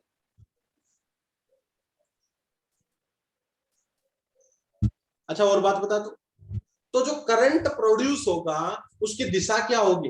देखना बेटा, इलेक्ट्रॉन किधर से किधर जा रहा है? P से N जा रहा है, तो इसका मतलब दिशा करंट की क्या होगी बेटा? N to P। तो direction of reverse current is from N to P, और ये किसकी वजह से बेटा? Due to minority charge carrier. Minority charge carrier. इसीलिए ये करंट शायद बेटा आपका माइक्रो एम्पियर में होगा। माइनॉरिटी मतलब जिनकी संख्या कम है, इसलिए करंट आपका बहुत क्या होगा बेटा? कम होगा। समझे नहीं समझे मेरी बात? बताओ प्लीज। हाँ जी, एक बात और बता दो, 7th पॉइंट बेटा, माइनॉरिटी चार्ज कैरियर की संख्या किस बात पर डिपेंड करती थी? मैंने सेमीकंडक्टर फिजिक्स में बताई थी, टेम्परेचर। Only the temperature. इसका मतलब आपका रिवर्स करंट भी सिर्फ टेम्परेचर पर डिपेंड करेगा। ओके बेटा, इसका मतलब क्या सकता हूं? Reverse current, reverse saturation current, इसको सैचुरेशन क्यों कहते हैं वो भी मैं अभी बताऊंगा। Reverse saturation current is only depend on temperature. ये टेम्परेचर पर डिपेंड करेगा, सिर्फ और सिर्फ बेटा किस पर डिपेंड करेगा? टेम्परेचर पर डिपेंड करेगा। और टेम्परेचर पे किस तरीके से डिपेंड करता है, इसका मैग्नीट्यूड किस तरीके से वेरी करता है, उस चीज के बारे में बेटा मैं अभी आपको बता दूंगा कि अगर मैं 1 डिग्री सेल्सियस टेम्परेचर बढ़ाऊंगा तो लीकेज करंट लगभग 7% इंक्रीज हो जाता है। तो स्टार बना के लिखता हूं बेटा, as 1 degree Celsius increase in temperature, leakage current I naught increase by 7%। 7% पहले से इंक्रीज हो जाता है। अगर 10 है तो 10 का, अगर 100 है तो 100 का 10%, 7% कितना हुआ बेटा? 7 हुआ ना, तो वो कितना हो जाता है? 107 हो जाता है करंट। या मैं और अच्छी तरीके से बात करूं, as 10 degree Celsius increase in temperature,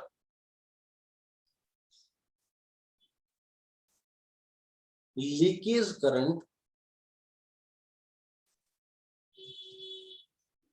become doubles. ये सबसे इंपॉर्टेंट। कई बार इन स्टेटमेंट को पूछ लेते हैं, बताओ बेटा कैसे होगा। तो 10 डिग्री टेम्परेचर अगर मैं बढ़ा दूंगा तो लीकेज करंट पहले से डबल हो जाएगा। और अगर मैं इसका रिलेशन की बात करूं तो सपोज करो at temperature T1 say the leakage current is say we can say that I01, and at temperature T2 say the leakage current is I02। तो जो रिलेशन होगा बेटा, जो I02 होगा वो कितना होगा, I01 2 raised to power T2 minus T1 by 10। This is the relation। This is the relation कि I02 is I01 e की power T2 minus T1 by 10। Either ये जो T है दोनों चाहे केल्विन में ले लो चाहे आप सेल्सियस में ले लो, क्योंकि डिफरेंस हमेशा सेम आता है। तो either we take the tape, लेकिन दोनों की यूनिट सेम लेनी है। अगर सेल्सियस ले रहे हो तो दोनों सेल्सियस में, और अगर केल्विन ले रहे हो तो दोनों केल्विन में। ठीक है, इस पे एक छोटा सा क्वेश्चन देख लो बेटा, करवाओ। हाँ जी बताओ प्लीज। सर ये ई है I01 के बाद? नहीं बेटा, 2 है, 2। Okay sir. आप देख लो 10 डिग्री सेल्सियस अगर मैं टेम्परेचर बढ़ाता हूं तो बेटा 10 डिग्री बढ़ाओगे मतलब T2 की वैल्यू T1 से 10 प्लस है, तो T2 क्या हो गया बेटा, बताओ जल्दी से। T2 कितना हो गया, T1 प्लस 10। तो T1 से T1 कट गया, 10 by 10 से कट गया, तो ट्वाइस नहीं हो गया। बताओ, यही रिलेशन यहां पर होल्ड होती है। चलो एक क्वेश्चन करके दिखाओ शाबाश। For 35 degree Celsius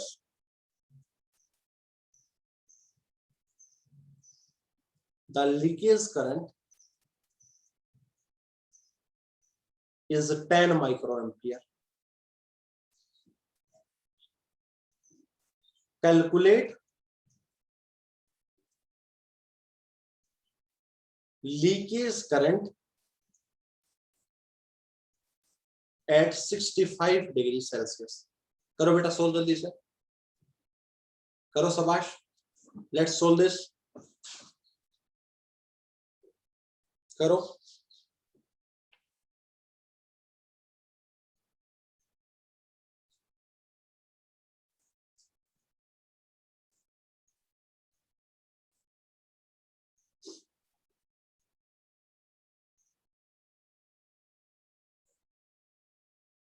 to 280 microampere.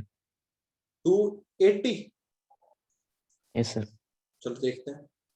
तो आई सपोज करो मैं मानता हूं कि टेम्परेचर T1 है 25 डिग्री सेल्सियस और उस पर जो करंट है वो है 10 microampere.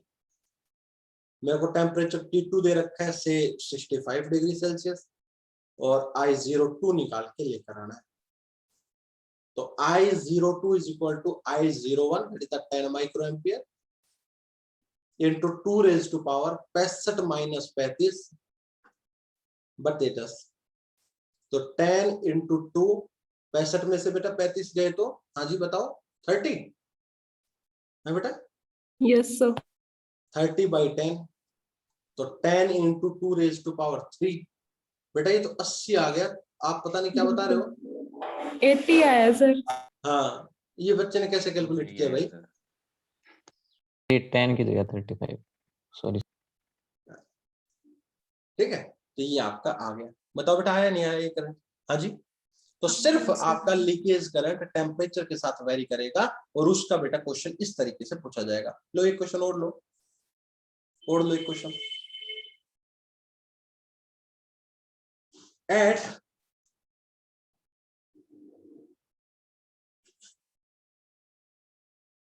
at at we can say at any temperature, yeah, at T temperature,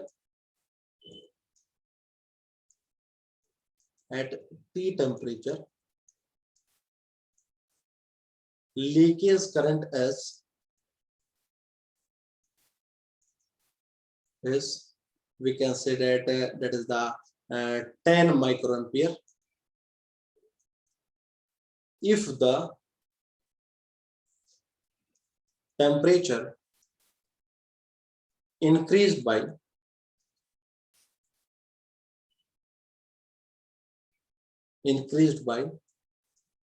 10 degrees Celsius, calculate the leakage current.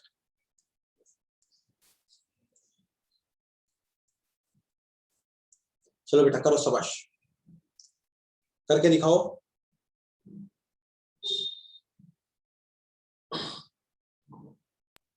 20 हो जाएगा सर।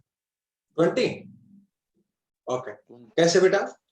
Yes, मान लो कोई T1 टेम्परेचर तो T है ना, और उस पर करंट कितना है बेटा आपका 10 माइक्रोएम्पियर, और जो T2 टेम्परेचर है वो क्या कह रहा है बेटा, if the temperature increased by 10, मतलब 10 से बढ़ा दिया है ना बेटा, समझे नहीं समझे? T2 कितना हो गया T+10, तो आपको I02 की वैल्यू बतानी, ये है ना बेटा।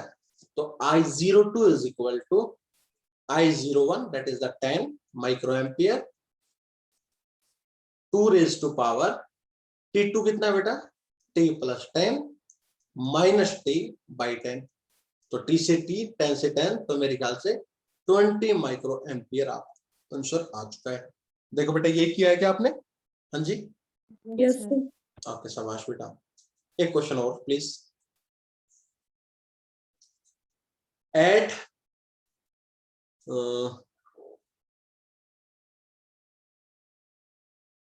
room temperature,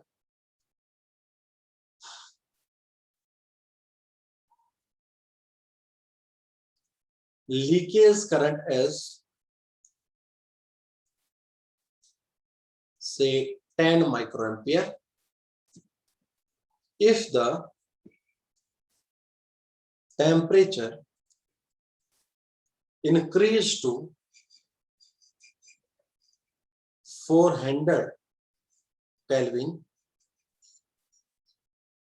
what will be the leakage current?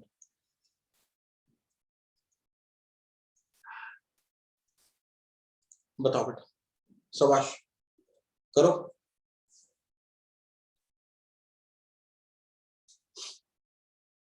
बताओ शाबाश।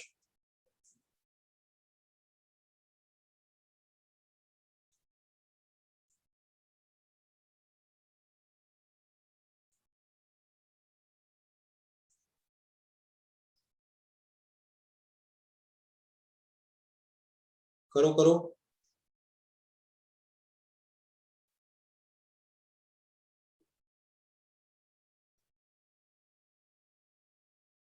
देखो क्या है, T1 टेम्परेचर है, रूम टेम्परेचर कितना है? तो रूम टेम्परेचर लगभग बताओ 300 केल्विन। तो उस पर आपका जो लीकेज करंट है वो कितना दे रखा है? 10 माइक्रोएम्पियर। अब कह रहा है कि टेम्परेचर जो है मैंने इंक्रीज्ड बाय नहीं लिखा बेटा, इंक्रीज टू लिखा है। इंक्रीज बाय लिखता तो वो पहले वाले में 400 ऐड होता, इंक्रीज टू मतलब इतना कर दिया। कितना कर दिया बेटा? 400 केल्विन। ये बात समझाने के लिए क्वेश्चन दिया मैंने। वो अगर पिछले क्वेश्चन में इंक्रीज बाय था, कितने से बढ़ाया, अब मैंने लिखा है इंक्रीज टू, इतना बढ़ा दिया। तो बताओ बेटा I02 कितना होगा? सो I02 is equal to I01, that is the 10 microampere into मेरे बेटा e की पावर 400 में से 300 गए तो 100/10 है ना बेटा? सॉरी 2 की पावर 2 की पावर तो 100/10, 2 की पावर 10, 2 की पावर 10, 10 के पावर 10 कितनी होती है बेटा? 2 की पावर 10 बता सकते हो? 1024 1024 1024 वो आपने वैसे भी निकाली होगा कई बार, के बी एम बी पढ़ी हो है, यस इनटू 10 माइक्रो एम्पीयर। तो कितना होगा बेटा ये 10240 माइक्रो, ठीक है। या थोड़ा सा इसको और अच्छे से लिख लेते हैं 10.240 मिली एम्पीयर। हालांकि लीकेज करंट कभी इतना ज्यादा होता नहीं है, ठीक है इतना ज्यादा लीकेज करंट कभी नहीं होता है, लेकिन फिर भी हमने तो एक आंसर में आपको समझाने के लिए क्या किया है बेटा, इंक्रीज टू का मतलब आपको समझाने के लिए क्वेश्चन दिया है, ठीक है। लेकिन जनरली बेटा लीकेज करंट आपको माइक्रो एम्पियर में ही पाया जाता है, कभी भी मिली एम्पियर में आपको नहीं मिलता किसी बुक में, स्टैंडर्ड बुक, ठीक है। लेकिन ये हम समझाने के लिए आपको करवाएं। बताओ बेटा लीकेज करंट से रिलेटेड बात समझ में आ गई? हाँ जी बताओ प्लीज। यस तो अगर बेटा मैं 1 मिनट के लिए डायोड की इक्वेशन लिखूं, सो डायोड या फिर डायोड VI कर्व इन रिवर्स बायसिंग, इन रिवर्स बायसिंग, तो क्या आएगी बेटा वो कर्व? एक बार ध्यान से सुनने की कोशिश करना मेरे बेटा।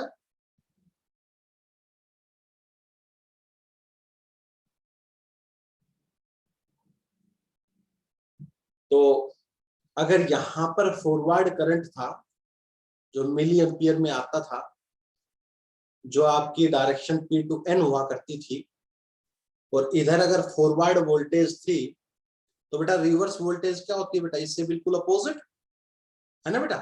मैंने कहा था ना फॉरवर्ड बायस को अगर फॉरवर्ड वोल्टेज को अगर पॉजिटिव से रिप्रेजेंट करते हो तो रिवर्स वोल्टेज किससे हो जाएगी बेटा? नेगेटिव से। तो ये अगर फॉरवर्ड को रिप्रेजेंट करता है तो ये क्या होगा मेरे बेटा?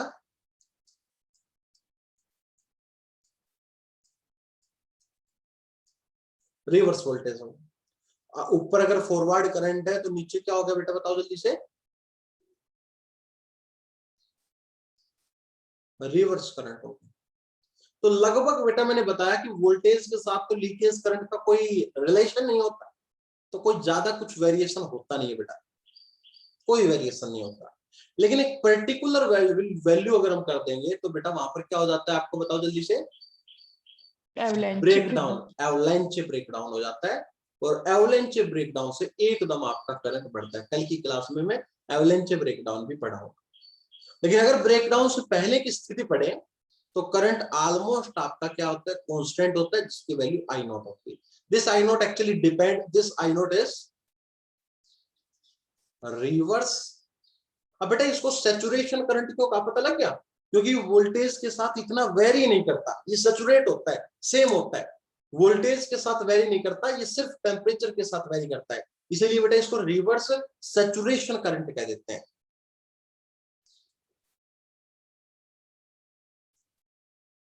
सैचुरेशन मतलब समथिंग कांस्टेंट, इसलिए कहा गया क्योंकि ये वोल्टेज के साथ वेरी नहीं करता। या दूसरा नाम बेटा इसका क्या नाम दिया? Leakage current.